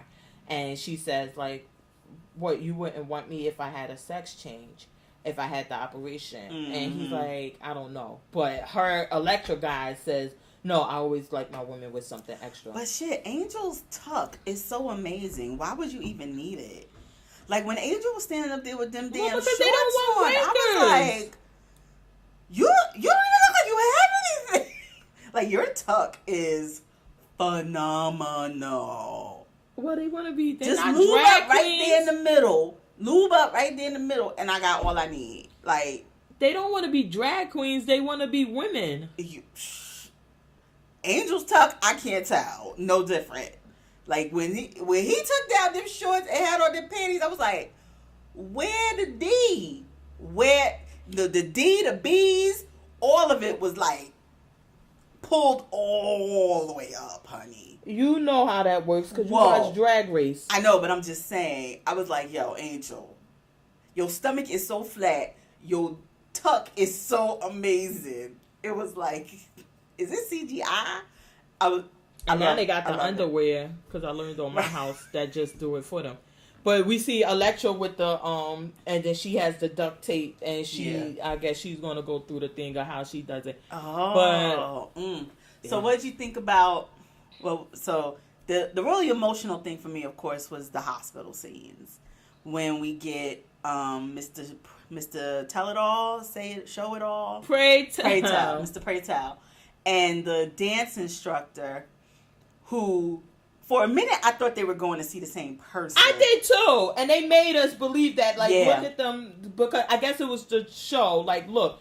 That this one is going here. They both going, ending up at the same place. Yeah. You could be on Fifth Ave, whatever. Y'all both ending up at the same place to see the same thing. But to find out that was her student. Yeah. And not even her relatives. Yeah. And he had no family. His family was, no one knew how to get in touch with them or anything. Yeah, like they abandoned. And when she walked into the room and he was dancing, I was just, and ripped the IV my out. God, my heart was just, I know. It was just in my throat. And then Mr. Praytell talking about how, I've met 5 guys and they've all ended up on the same ward, like, in the last year. And it was just very emotional. And I was like, oh, and to see them both dealing with it and having the way they dealt with it. She lashes out at the boy is his name Brandon? I want to call him Brandon. But when he shows up late for class, which I think we were supposed to get that she was already on edge from what had happened. And then that just took her over. And that's why she went at him so hard. And I think even though he was a little bit of a dick about it. I think it was also to show, like, that, she's more invested in these kids than what we see. Yeah. It's not just that I'm a dance instructor, right. And then I see these kids come in here, then I see them die here. Yeah. And, that very it's really important that you take this seriously. Yeah. And, maybe it was that. But it was really, I was like, oh, wow. Yeah. It was really good. But what do you think about her? The dinner scene was funny with that turkey. Oh God, I loved it, though. I was crying because I knew she was going to give Angel the shoes. I was like, Angel, you being such a bitch. Just open the book. Yeah, I knew they were going to be the shoes. Open the box. Yeah. And when she gave her the shoes, she was like, see, don't worry about your little white boy not coming. You, like, okay. Now, Miss Angel, you not new to this. Yeah, you a side chick. I ain't understand that. I'm like, When do you get the main holiday? I don't care if it's for an hour. You really think on Christmas he can drive all the way in from Jersey and you like, just for an hour? No, we ain't got no easy pass these days. I gotta sit in the toll line. I gotta get through the tunnel. Think, you know what? My thing was that it was like, okay, if he comes, great. If he doesn't, okay, you understand. You a side chick, a side whatever. But you understand. Side tuck. Yeah, like, knock it the fuck off. I didn't understand why she was so sad about it. It was like, come on now, play. Because I know they're not. I don't know if they're really trying to push the point of, you know, she doesn't do this often. She's, you know, this is her first time being a kept woman. But even in that, you knew he was married. Yeah, you know he's married. So you knew he would not be of that available on the holidays. Yeah. So I'm like, even if this is your first time being kept, you know you get the day before or the day after. You don't get the day. I can see, like, I was like, okay, I understand you're upset, but I didn't see her being that upset about it because I was like, yeah, bitch, you know what's up. Like, you know what's up. Right. But what did you think about his boss coming to his house? Oh, girl. That was, first of all, I didn't realize James Vanderbeek's head was so fucking large. Jesus, his forehead with that comb back, I couldn't take it. But, oh, I don't know. The wife and him and it was just it was a shock to me that he came there and really put the moves on the wife. I didn't see that coming. Yeah, coming there and trying to drop dime, that was one thing. Mm-hmm. But trying to put the moves on her, I didn't see that coming. I didn't either. And I was like, why was she so not willing? Yeah, it just didn't seem like she was like, oh, get the fuck out of here. No, like, she wasn't. You're absolutely right. I don't know. That was kind of weird to me. I chalked that up to she was already suspicious of the husband and maybe thought, oh, I'll fuck your boss and get back at you. But I still didn't want to believe that she was that willing to fuck his boss. Yeah, it just was like, or maybe she just didn't want to upset anything. I don't know what happened, but I just didn't see that going like that. I was like, yeah. And I damn sure ain't see him having both of those gifts for her. Girl, me neither. I was like, maybe he. I knew that loud ass daughter was going to tell her loud ass. I didn't think she was going. I didn't think she even noticed. You know, kids is nosy as hell. But maybe he just went back and bought it again. Yeah. He's like, I'll just go back later. Look, he probably had them both somewhere. He said, I'm getting good at this. I know what to do now. Look, he probably had them both somewhere. Like, I'm gonna sneak this out the what's name, and then when it was a thing, like, yeah, just take this shit. I'll go back later. That's what I think it was. Because he clearly bought the gift for her. Yeah, that's what I think. I'm like, he clearly, because he said Puerto Rican doesn't like. Child, but. I mean, I know men cheat, but it just kills me in certain shows, and I'm going to go based on this one, like, the presumption that every man was cheating. Because even the jeweler, we know this ain't for your wife. How you know it ain't for my wife? Don't presume. And then he went into it's not for my wife. But still, I'd be offended at first, like... Well, I think he got him, and I think that with his selling, that he kind of roped him into that. Because he was like, oh, you know, different jewels for different women and different tones of gold. You can't just buy one and kind of got him there with it. Because it was like, really? You can get the bitch. I'm offended at your assumption, sir. Yeah, because once he said all of that, like, if you weren't, it wouldn't matter to you because you're like, I'm only buying for one woman. Yeah. But when you like, oh, I didn't know it was a difference in all the... Yeah. He like, all right, I got you. Yeah. And you gonna buy two now. Like... I like that part. But what else happened? I love the dinner and Blanca. But when do you think she's going to tell them? Do you think she's going to tell them? I don't think she's going to tell them until this kid comes out or something else happens. Yeah. Or something happens and then she'll tell them. I don't think she's going to tell them right off. Yeah. Yeah. Well, next week in the previews, we see that he gets a fever. He starts getting really sick. So they're probably going to go for a test. Yeah, I don't think that I'm hoping it's not just going to be like, all right, he got AIDS that fast or HIV. But I think it's going to be the scare, and then he has to go, and then they'll bond over that. Yeah. Okay. But I'm here for the Electra scene. I just want to see her with her. Girl, now you got me here for that. Stabler. And then her deposit is non-refundable, so she done put it down. But that's why she got to work that thing on Big Daddy so he can come up off some more than just his But he doesn't want her to have it. But if I get more allowance, you ain't got to know what it's for.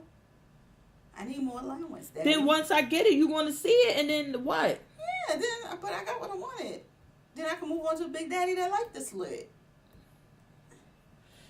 Electra, you playing a dangerous game, Mama. I wouldn't be leaving Stabler though. Shit. That's what you like, Daddy? That's what you like. Yeah, I just was shocked that they went that way with it. Because I don't know, for some reason, I just pictured some old white man. Yeah. I did not picture it being like a middle-aged man that she's messing around with. Oh, man. I got to start watching the previews, sticking around for the previews. My God. I sit there for the whole... I'll be like... And if I miss it, I'll rewind. I got to see it.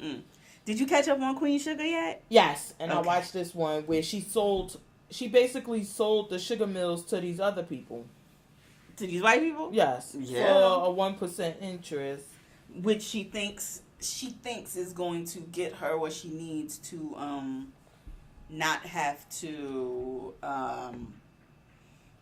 get it back and kind of put them out of business. What did you think, though, that she did it without getting everybody's approval? Oh, well, she was dead wrong for that. At least with the family, like the people on the mill, I understand we're trying to do something that's better for them, and they don't have a controlling stake in it. But the family does, and to do that without their knowledge, I was surprised Ralph Angel went along with it, truthfully, because he sees Charlie as shady anyway. But it seems like over this time that he's become more trusting of her. It seems like he trusts her, and he's like, you know what, she's doing. She has led us this far, where now I'm employing people. I'm no longer, out here looking for jobs and all of this other stuff. So I don't know. I think that was it. And then we saw where her husband comes and finally tells her that he has another daughter. I didn't like that storyline. I didn't either. Yeah, it's kind of. Was that on Good Times or Moesha? No, these two. This from the 70s. I was getting ready to say. You even give me two references in the same decade. Jesus. But did James have a secret kid? No, they just killed James off. Yeah. It was Moesha where they brought in Ray J. And it was like, oh, God. Yeah. I think that the problem I have with it is because it's going along with the stereotype that black men have outside families. And that we all do it. And that is done. Which we know that this also happens in white people and everything. But why does this need to be added? And I don't think that it needed to be added to this story. It could have been anything that he was doing. It could have actually got a girl pregnant. Exactly. And it wouldn't. But why does it have to be that he had this secret kid and he was? I was like, oh, this is the best you got, Ava. This is the best. This was. I agree. I would have been better with it if it was he got some girl pregnant, and now y'all have to wrap your head around not being the only child, whatever he's been doing out there. Or if he's going to come back, or if y'all had plans on getting back together, like how does that fit in now that he has somebody else pregnant? I mean, I would have liked it to go that way. But or even if it was like when we know he was really out there being a savage. But this girl is 13. They damn near the same age. And he kept it silent all of this time. And now he wants to move back there and be her sole parent. She ain't got no. So you fostered this relationship, apparently, because you wouldn't just jump up and do it unless you have a relationship with her. I just didn't like it at all, honestly. I'm going to tell you what I don't like. Nova and Remy. I know. No. I was like, what? Wait, what? Bros before hoes. What? No. No. Once he kissed your sister, he was off limits. Yeah. I was like, what? What? Yeah. What? I just kept saying, like, what? I don't know. It's just like, I hope they're not going to jump the shark. But it seemed like we getting there. Well, they got to come on with this storyline of the book. I need them to move along with that. But the Nova and all that, it just becomes too soap opera-like for me. Yeah. Where it's just like, ain't nobody off limits. And then the way, because I was thinking that too, like the way Charlie was crying over this other baby. Mm-hmm. Okay, Poor are kid. you crying for the knowledge that your husband had this family? Are you crying because you thought there was going to be a reconciliation? Are you crying just because he lied? I mean, I don't know. She was so distraught, so inconsolable, on the floor, rolling around, holding her head, wringing her hands. I'm like, I think that it was maybe to find out that this whole entire time, like, your husband wasn't faithful to you. Then, you know, like, okay, you thought that y'all had something special, y'all have a kid together and everything, and he got a kid somewhere else. Like, it's nothing. It's a lot of it that goes into that, and I could see her still being upset. Okay. And then you got to deal with this now that now he has this whole other family, and then he's like, oh, let me show you. I want to see that bitch. Yeah, that was, yes. I was like, now, what? I totally agree with Charlie right there. Like, what I care what she look like? What I care? Yeah, I was like, are you dumb? Like, why would I want to see her? Yeah. What do you think I'm going to do? Now, the other thing, let's just say it. Everybody need to be like Hollywood. I want a Hollywood in my life. Wait, and what? Now he trying to not the slow one like in the book. I need a real Hollywood. Barbershop. I need the TV show Hollywood. He done bought a truck for Vada to deliver her pies.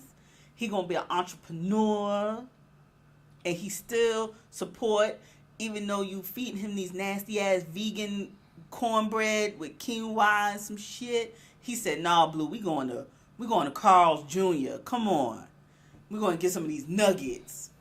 I just can't. I can't. I'm trying to remember what show. It was either a show or a movie where a guy was working on a boat similar to this, mm-hmm. and fell in love with the daughter of the family he was working for. But that's what this whole Ralph Angel storyline is reminding me of. I've seen it before. With the learning how to cook the Asian food and... Yeah, and I did like when he said, he tried to ask her out and she like, oh, no, I got plans or I'm busy. I got to help out at the restaurant.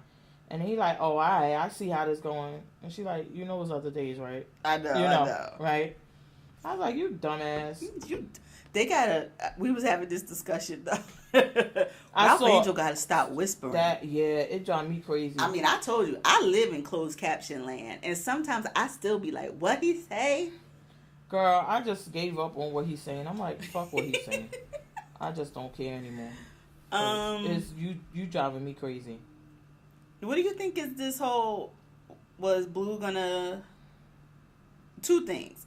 The thing with Blue and the mom. Is she going to try to take him, do you think?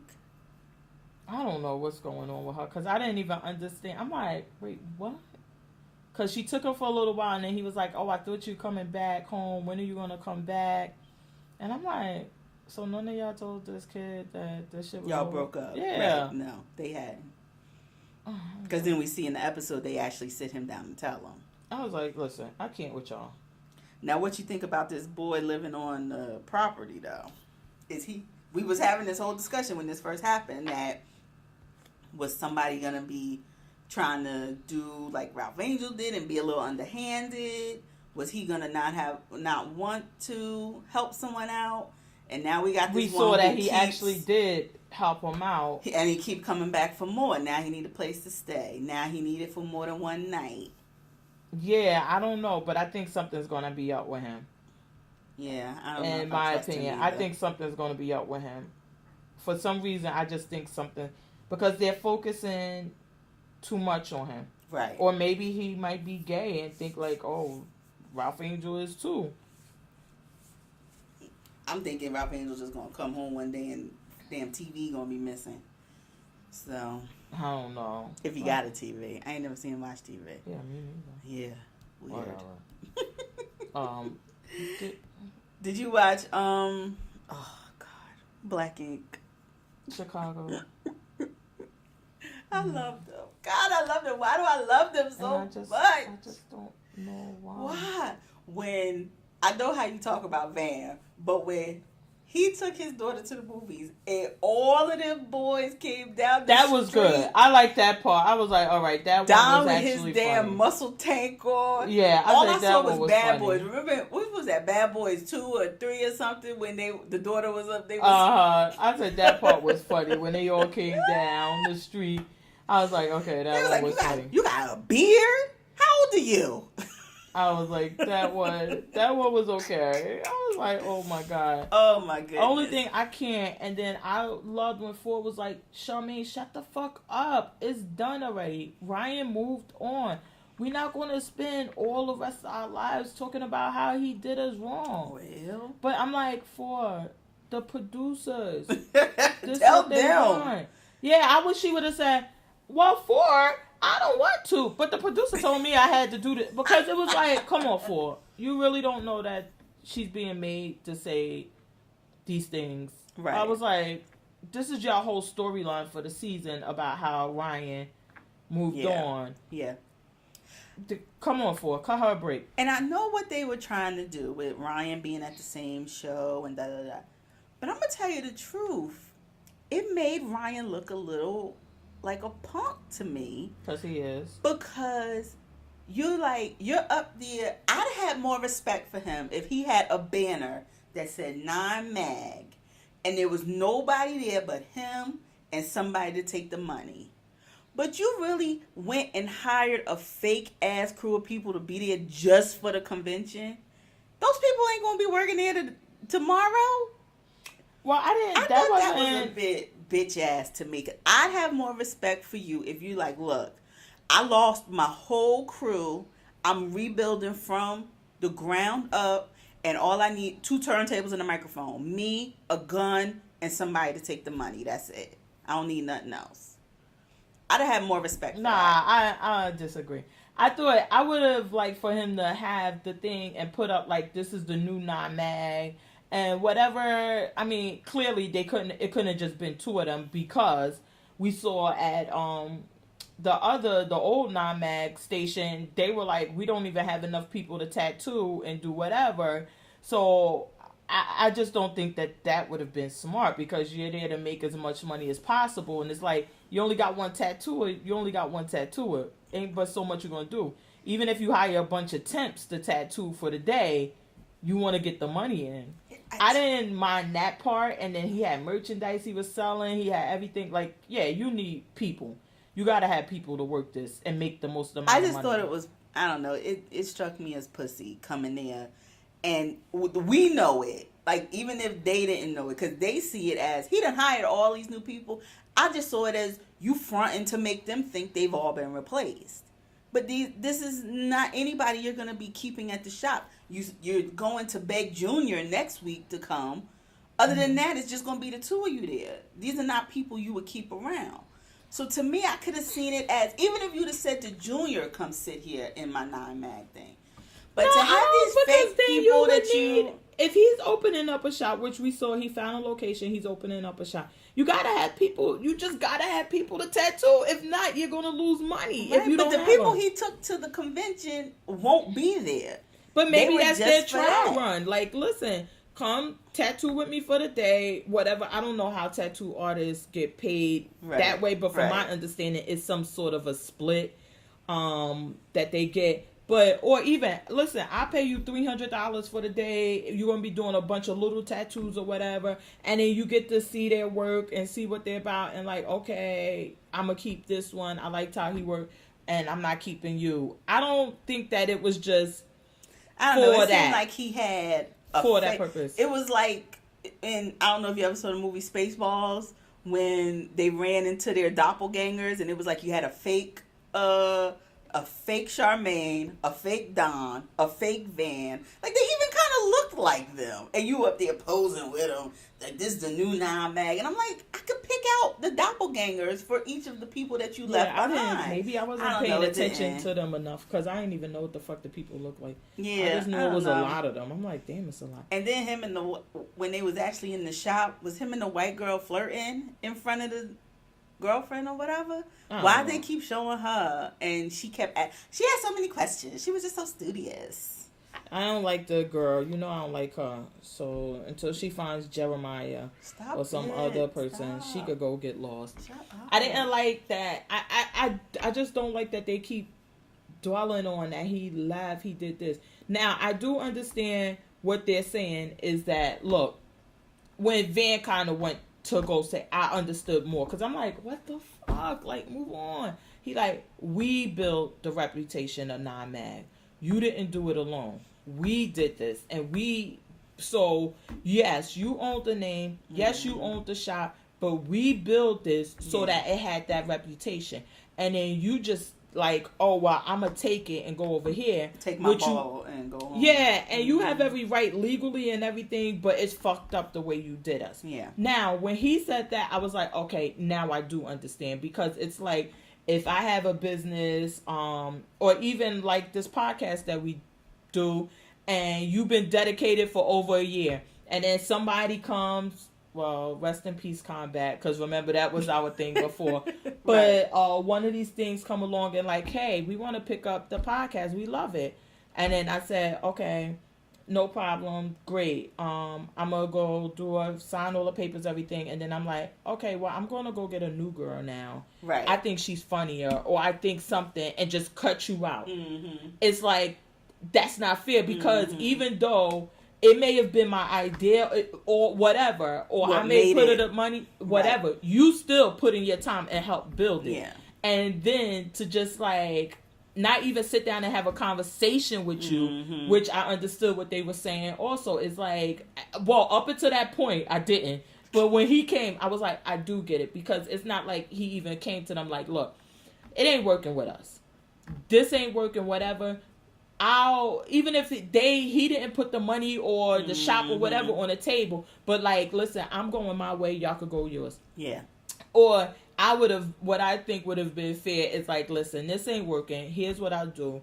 I'll re-sign the lease. If the guy would have let them, y'all could take over the lease.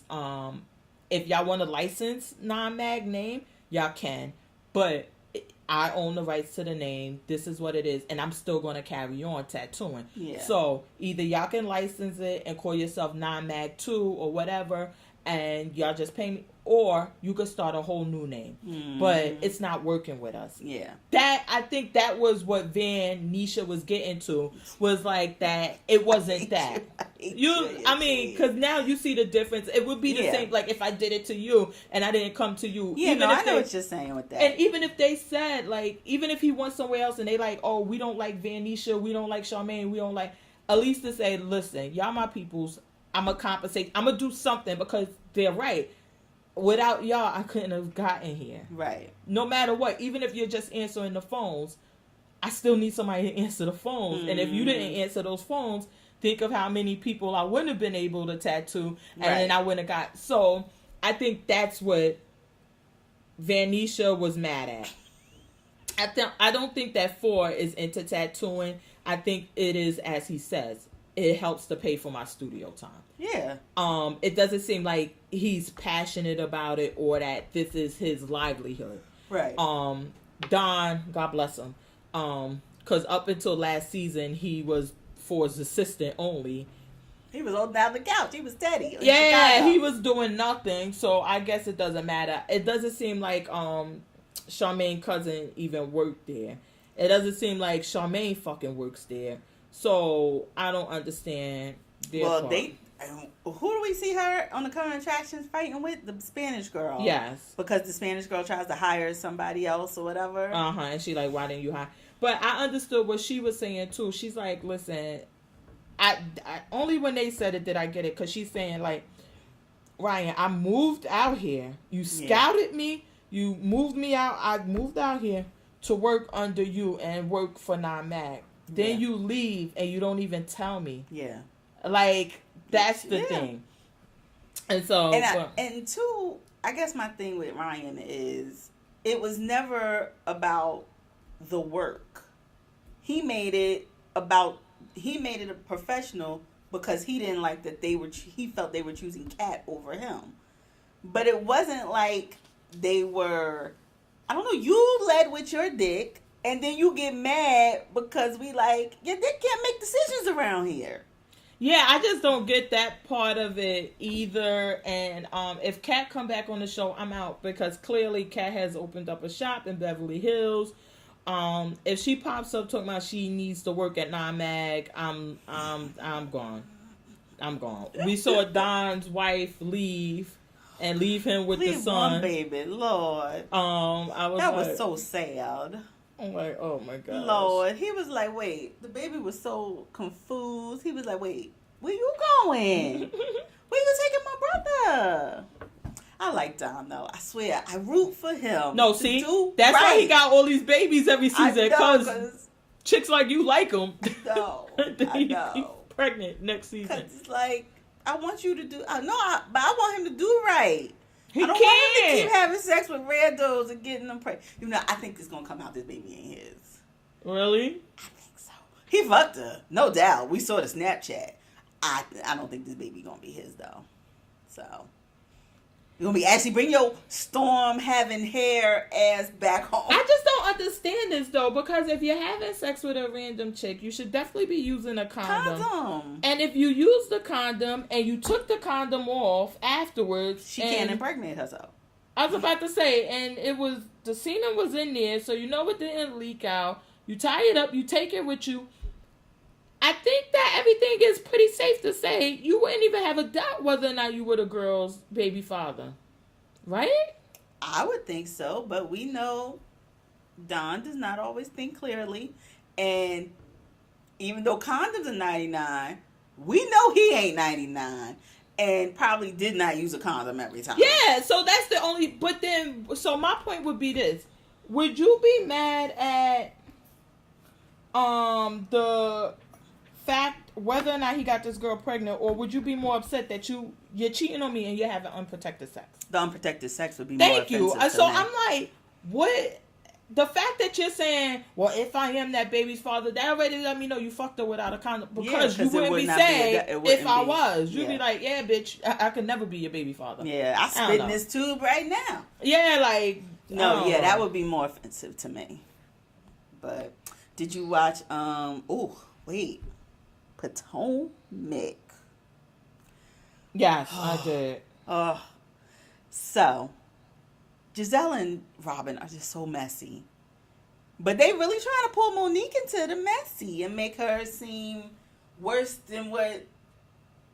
I don't know. Charisse seems to be not seeing the fact of Monique was being as responsible as you can be when you're trying to be messy by not inviting the ex-wife to things Giselle was at. Mm-hmm. They don't seem to be seeing that part of it. She just sees as she's taking your contacts. But you introduced her to these people. Charisse needed a storyline. Oh, yeah, I agree with you totally. Because I thought it was going to be something totally different. Honestly. I thought it was going to be like that she was clearly like trying to take all her friends away or whatever. Right. This girl is new to this area. She doesn't have anybody. And she only knew you, so she met your friends and became friends with your friends. Mm-hmm. It's not that she's trying to replace them. Yeah. But, I don't know. To me, I just was like, Charisse, you need a storyline. So now... What did you think about Robin, though? Oh, gosh. What, trying to inform Charisse on what was happening? I was so over it. Them green-eyed girls, they was just out for trouble. And I don't know what to say about it. Because I just don't like it. I don't like Robin. I don't like Giselle. But every week, they prove me right about why I don't like them. Robin going after what's the name, talking about some. You're a liar. Just admit. I'm like, Robin, you desperate. Are you that desperate? Really? But let me tell you what. Miss Karen's event looked like it was really good to be. It looked like it was really live. She had cars in there. I love Karen. I was like, oh yeah, this really looks good. And damn, whoever does her confessional. So how much money did you guys raise? We raised a good amount. I never discussed the amount, but it's public record. You can look it up. I'm like, she is just so dismissive. She does not give a good goddamn about your questions. I love Miss Hugo. I'm like, this is why people think you're up to something, because you're so damn secretive. Yes, and just like you're saying that if you were making a donation and everything was on the up and up, you would be able to say, hey, we raised this night $50,000. All the charities do it. It's not a big deal. And it wouldn't even take into account the fact that you stole some of the money from the thing. Like, nobody would care. But see, I don't like the shade behind your back.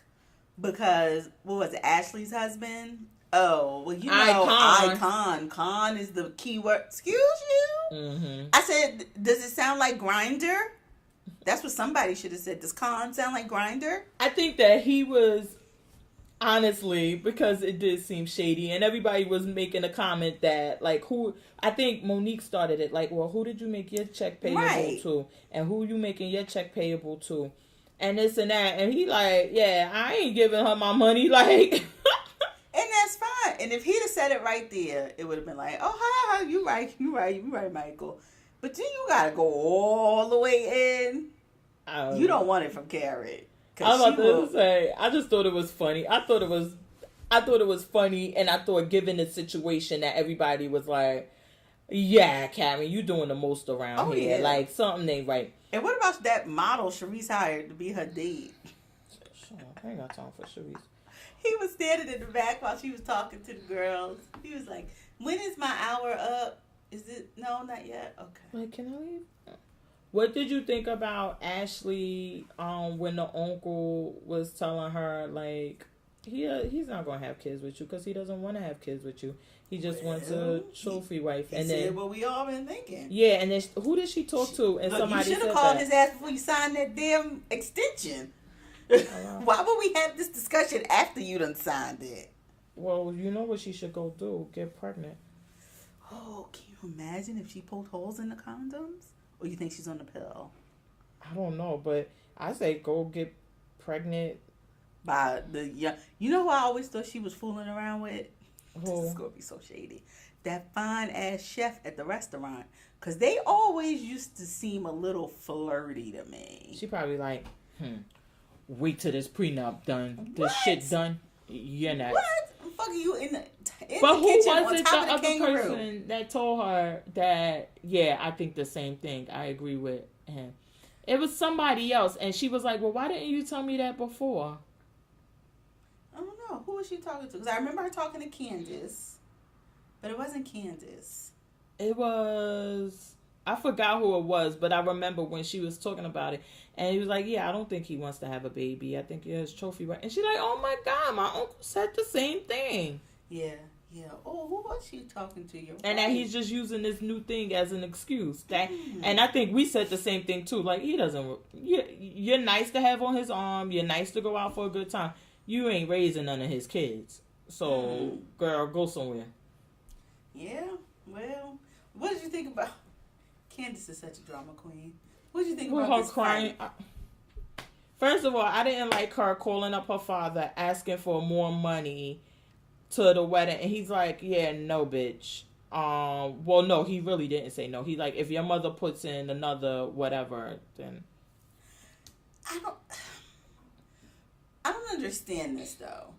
Because how did the mother become so wealthy and the father is like, because if I'm putting up $100,000, like Like, Which is to me, crazy. it wouldn't be no question. If I'm putting up the same amount that your father's putting up, I don't care how much money I got. That's just me. I'm cheap, whatever. We are the parents, the co-parents. And unless my money is super duper millionaire, he a thousandaire long, I'm putting up the same amount as him. Do you think that he has another family? I know she said that she was saying that she was the only only child. Yes, and that's what she said. That could be it. But she has a sister, and the sister is the mother's daughter. Right. So I kind of found her choice of words kind of. I was weird. like, yeah. Is she trying not to say something without saying it? Because she's like, well, I'm their only child.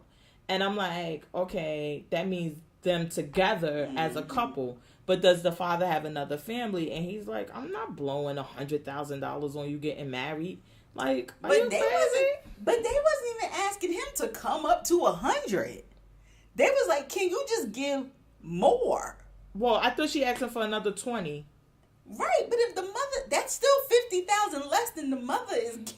Shit, fuck that. And then the husband like, well, if you could get him to pay anything more, that's less that we have to pay. I'm like, first of all, y'all need to be having a real conversation that doesn't go with your family funding 100,000 plus wedding. Girl. If y'all can't, and y'all like, well, that's less we have to afford. Like, bitch, a flower wall. What else did she say she wanted? The flowers on the ceiling. No. I was like, oh my gosh. No, like, first of all, mom is doing much better than I wouldn't have did. Because I wouldn't have even put up that much. But how much your father give you, that's what I'll give you. Yeah, like, I ain't doing no more. And with 100,000, yeah. And you talking about 400 people? Who are these people? You just moved here. Who are these 400 people you know? Yeah, and what about him? Like, what? Nah, ain't happening. No, ain't no nothing he can do. His parents done put out 2 wedding money. They said, fuck you.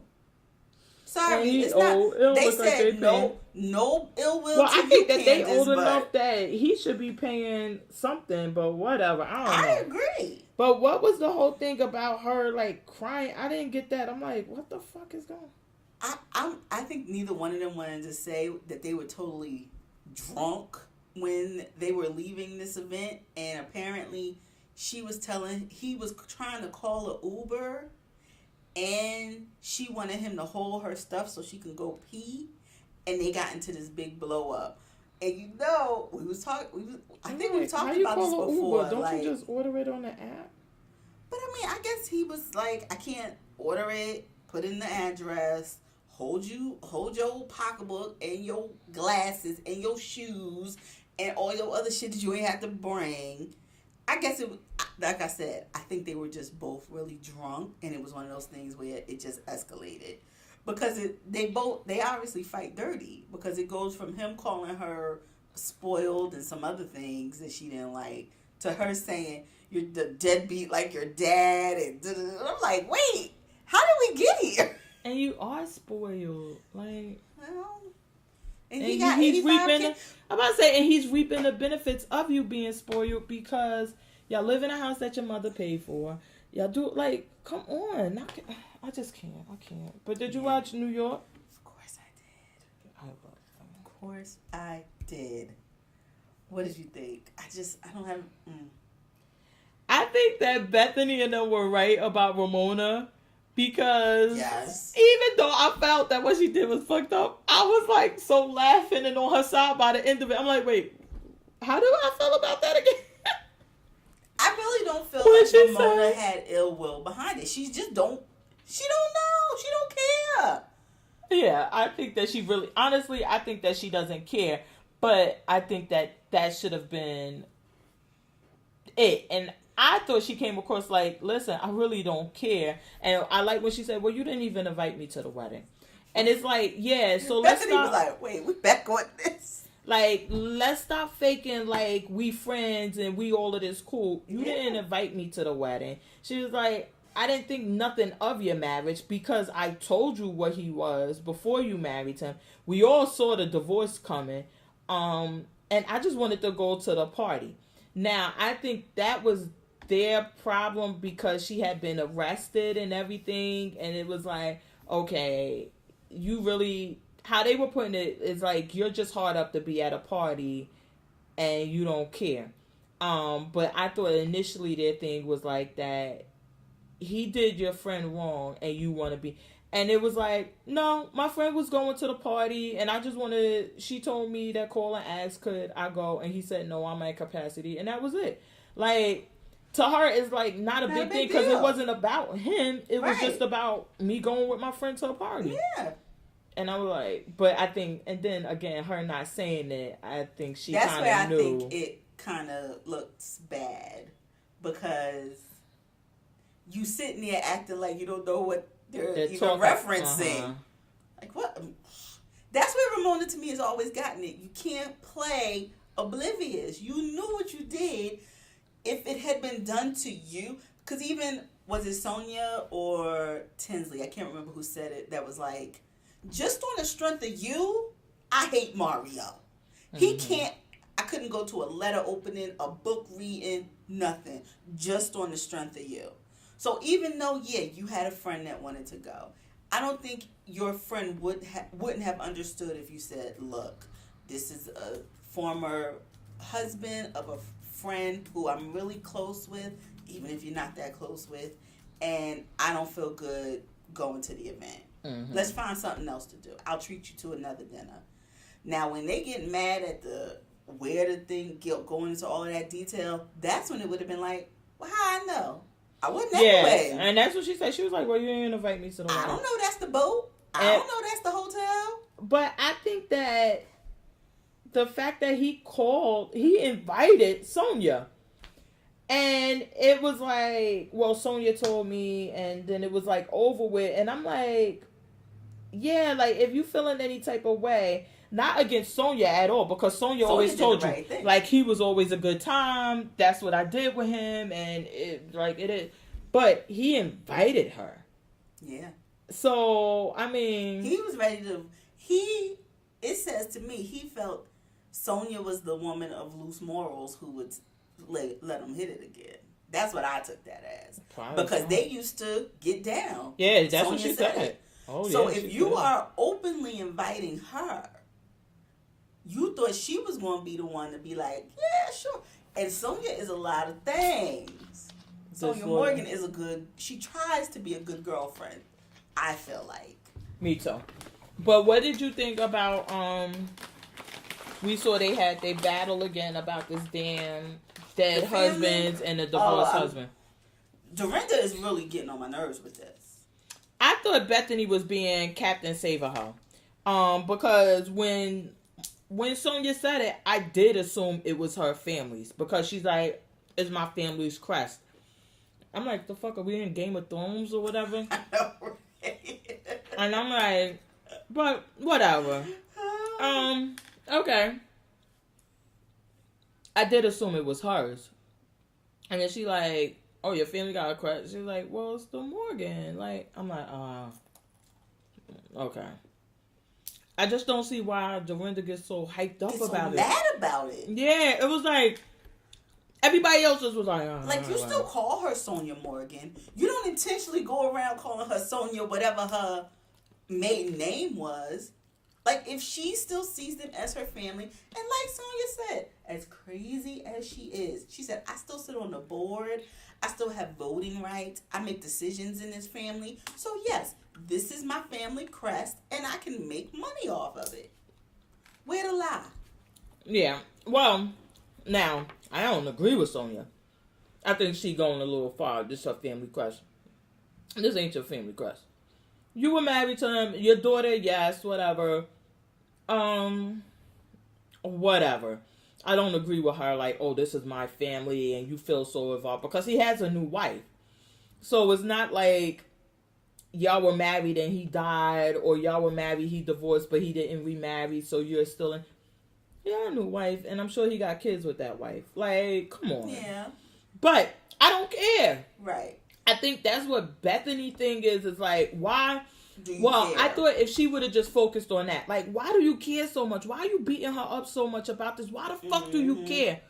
instead of trying to justify, like, that is her family, this and that. No, it ain't. But why the fuck do you care? Why are you so bothered by this? Yeah. And I don't understand that. See, I don't know how I feel about that because, I mean, I've been to family reunions where exes have been there. They still consider themselves That's weird. part of the family. They still considered. I mean, if I was to, I couldn't date them. Let's put it like that. I couldn't fuck them because they still considered part of the family. So I don't know how. I don't know if I agree with that. That would be weird. If you don't have any kids with somebody or anything, But they have a bond forever. They have the child, one, yeah, they have their child. But as far as like showing up at the family reunion, but I that's my thing is this. Like I said, I think it would be different if the person died, or maybe you got a Will Smith and Jada thing going on where you're incorporated into this one big family. It does not seem like that's the situation here. He has remarried. She's not living the life with them. She's not going on vacation with him. It's not that type of situation. However, I just don't care. Well, see, that's the thing. Even however you feel about it, either way, why does it make Dorinda so That's angry? my point. It's like, why are you so upset about it? And where does it take money out your mouth or bread off your table that she still refers to her ex-husband's family as family, that she still calls herself Morgan? Because even when Bethany said the thing about the last name, though, I was like, come on, Bethany. Like, she was married when the man died. Yeah. Why wouldn't she keep his last name? And she was saying, No. You got it on the luggage. You walk around with it on the luggage. I was like, well, my thing with Dorinda is, I thought that was like her husband with the kids and everything. Yeah, I ain't had no kids or nothing together. Why you holding on to this name, Mama? Now, I can understand you saying, hey, I ain't marrying anybody else, whatever. I just want to, hold on to the name. But you fucking John and all it. Like, come on now. So you can't, like, my whole thing is, again, why are you so bothered? But you can't be throwing these rocks in this glass house. You don't have kids. If she would have had a kid by the guy and she like, I keep the name for the kid, that you gotta respect it all the time. But if you were a widow and you like, hey, I'm keeping a name. This was my only love. This and this and that. Fine. But you keep the name and you're messing with somebody else and you're with somebody else, then like y'all is in a full-blown relationship. Yeah, lose the name. Why you holding on to the name? I agree. I don't know why it upsets her. So. Yeah, but it's like, that's what makes it awkward, because it's like Sonya is a lot of things, but she don't hold a grudge to me like that. And over something like this, like, okay, you could talk about her letting the Tinsley thing, but something like a name, Sonya is not beat over. And she would never be like, why is Dorinda still talking about her husband? And she would never. And it's just weird. And Dorinda doesn't say anything about Luann with this whole countess. Well, that's just what I was thinking, too. She still calls herself the Countess. We had the whole Bravo flashback, which they love to do, about her trying to play on the Countess name. You ain't been the Countess in how long? Exactly. And then, like, Bethany had to tell her, you were born in Connecticut. Like, what the fuck are you talking about? I don't know, but... Maybe it's the name and the weight that apparently it holds in New York. And that, because... I'm a little dumb or slow. But when I never put the Sonya Morgan together, and then when her keep talking about JP, I never put the shit together until finally, I'm like, who the fuck I'm like, oh, JP Morgan and okay, I got that. I see why. She should have been smart and fucked around with Chase, too. Look, so then she listen, my name would be Sonya JP Morgan. Like, I'll be letting you know. JP Morgan. I doubt when she goes in circles, people are like, and she says Sonya Morgan, I doubt people are like, Morgan? From JP Morgan? I doubt people are doing that to her. And she has a daughter, so she has a right. I mean, but it's just like, I guess my thing is I don't Why you care so either mad? way. Yeah, and get Dorinda ass for being so mad about it. Yeah, that's the thing. What did you think about the whole picture gate?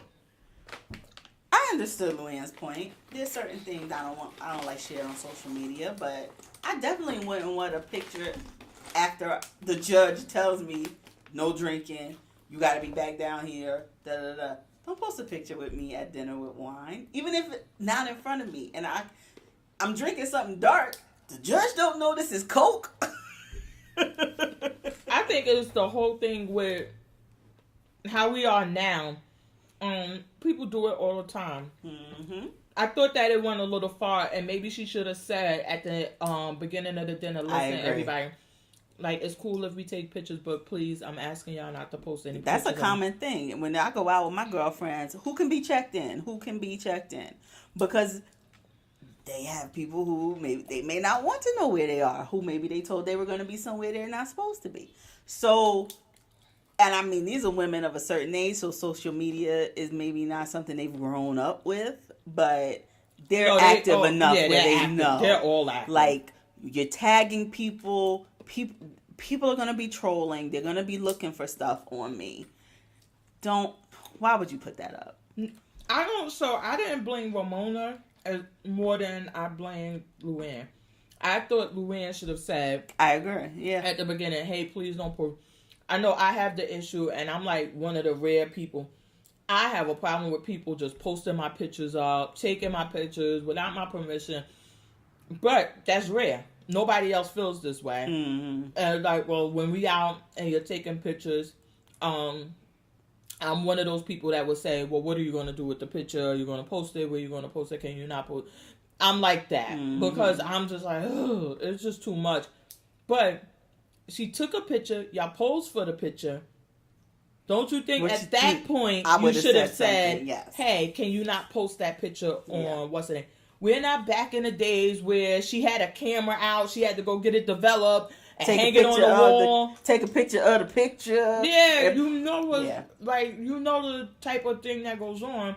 And if you did not want it out, you should have said, yes. Don't post the picture. I agree. Now, if she would have posted it after that, then she won.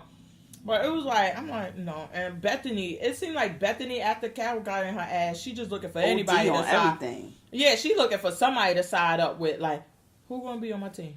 Who? I do love her and Sonya together, though. Oh my God, when they was doing those masks, face and Sonya masks, had the damn glasses all over top of it. Oh my God, I thought I would die. Sonya had me cracking up with that. Sonya is just so much fun. I don't know why Dorinda doesn't want to be friends with her.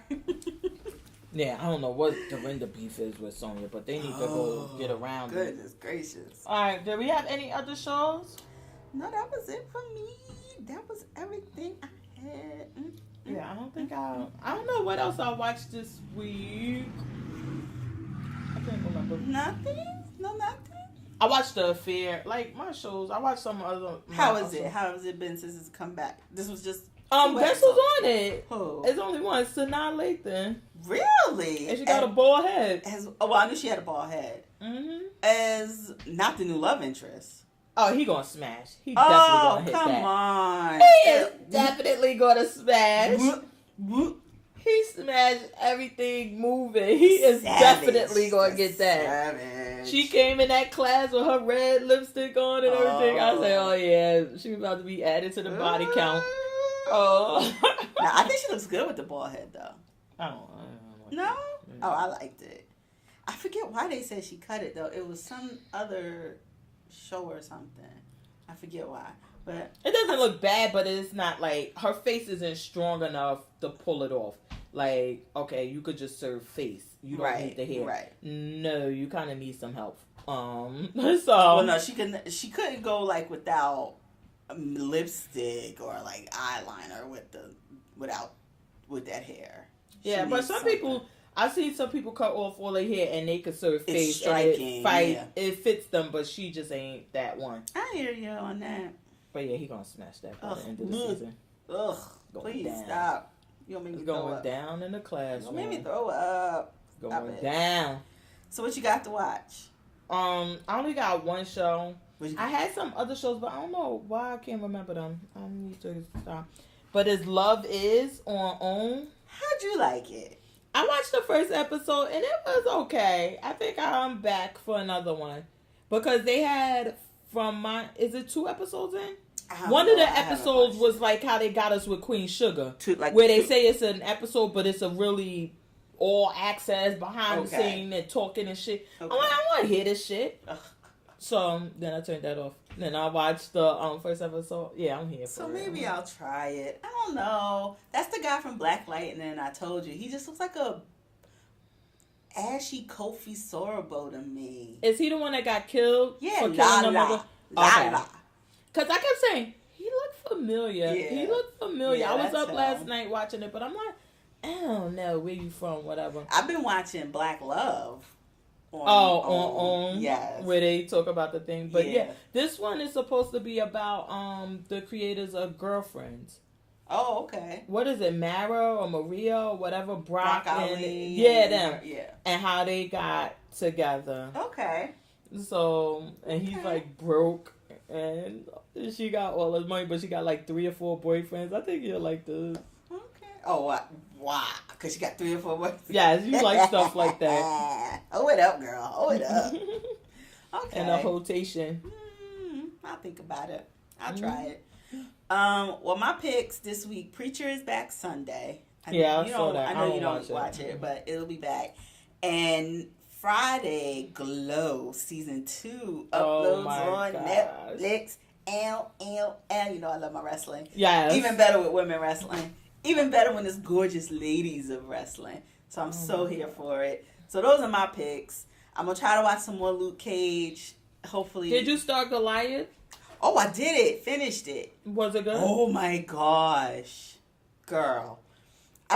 Me and my mother have been thinking about this ending since we watched it the whole week. All she's been talking to me about. So now you're going to have me watching this. Do you need to watch the last season or any parts of it to remember? Did you watch any of season 1? Yeah, I watched season 1, but it was a while ago. Yeah, no. 1 million shows. There's little bits that they refer to, but it picks up. It's a fresh story. Okay. It's a fresh story. I'm about to say, because some shows are like that. Like, you don't need to be in the Western. In the very beginning, they give you the last season on Goliath. But this season, it's a little time has passed, but not too much. And they don't reintroduce the characters, so you probably just need that to remember who, like, the people that worked in the office that he dealt with are. But it's a new cast of characters, new big bad, everything. So then you gotta watch. I probably watched the last 2 episodes. I don't remember if it was that short last season. I thought it was 10. It was only 8 episodes this season. So we was done in like 2 days, but it was good. True. Why take y'all so long? Because we're not true addicts. We're not true addicts. But yeah, I enjoyed it. Let me see how many was the first season. Oh, first was 8 too. I thought it was 10. Oh, okay. So then I'll watch the last 2 maybe, and then watch this one again and see. Yeah, it was good. I enjoyed it. Oh, they got Lady Bird on. Oh, on Amazon? Uh-huh. What else did I see was up on Amazon? Some other movie. Did I see? Or was it Netflix? I had it now. I don't remember. Oh, they got The Disaster. Oh, I'm going to watch that. Oh, The Disaster Artist is up there? Mm-hmm. I never watched it. And then remember, because he got Me Too, that they just stopped promoting and doing everything.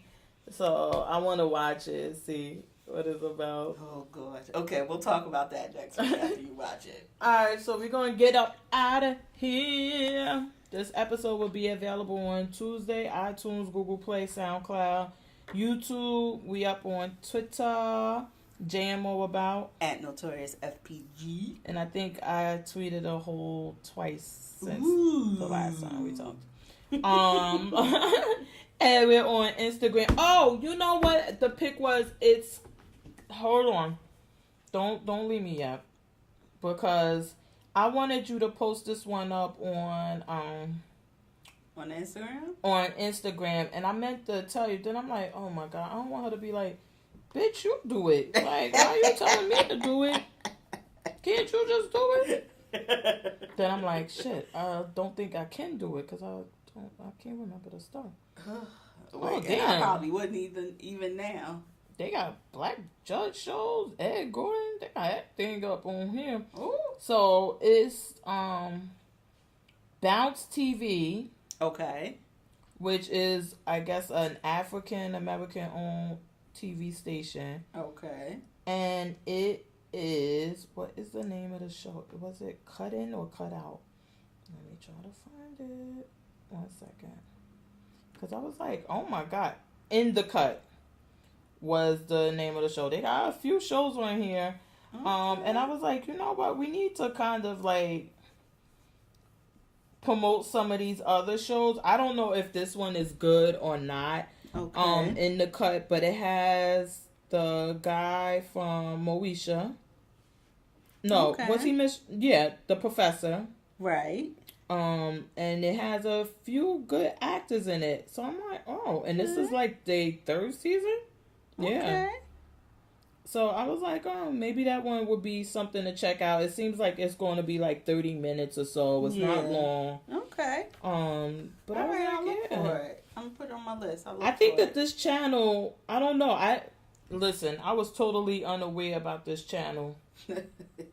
Honestly. But it's a whole channel and they're making new programming and everything, and it's about black people. Oh. So we need to get in there. Look at there. Look Try at to do there. some. About us. For us, by us. They got a vacation show. They got a nature show. Is this the one that Magic Johnson owns? I don't know. I've never heard of this channel. Because Bounce TV. It's channel 262 on Xfinity, it says. yeah, I wonder if this is Magic Johnson channel. I don't know. But yeah. And Okay. even if y'all don't watch these shows, put them on your DVR as long as it doesn't conflict with anything. Yeah, give them some shouts. Yeah, and just let it, because it's a lot of shows that I keep on my DVR grownish. That I do not watch at all, but we want to keep them alive. And I think that this one, I'm actually looking at this one with, is this Omar Gooden? Cuba's little brother. It's Omar, right? Yeah. And I'm like, oh, wow, this one looks like it'll be pretty decent. Yeah, just go with I wonder if these are new shows though? Well, Not all of them. in the Cut and Family Time, they 3 seasons in. Okay. So it seems like they have been going around. Saints and Sinners, Sinners. yeah. But then we see stuff like A Different World, Bernie Mac. Okay, so they do a mix. The Hewleys, Half and Half. That shit is old. Yeah. Oh, Living look, they got the Single. guys from what's the name on this one? Who? From The Wire on Saints and Sinners. Oh, what is this about? Yeah, maybe y'all could take a day and binge out on Bounce TV and see what they have and everything, and just give them some shine. Give them some love. Give them some love. All right, so then we're gonna get up out of here. This what I was gonna tell you to put in the cut, because I was on some blog and they had like new season starting this week, and I'm like, we should try to give it some shine. Okay. All right, so we're gonna get up out of here. Hashtag stay addicted. See y'all next week.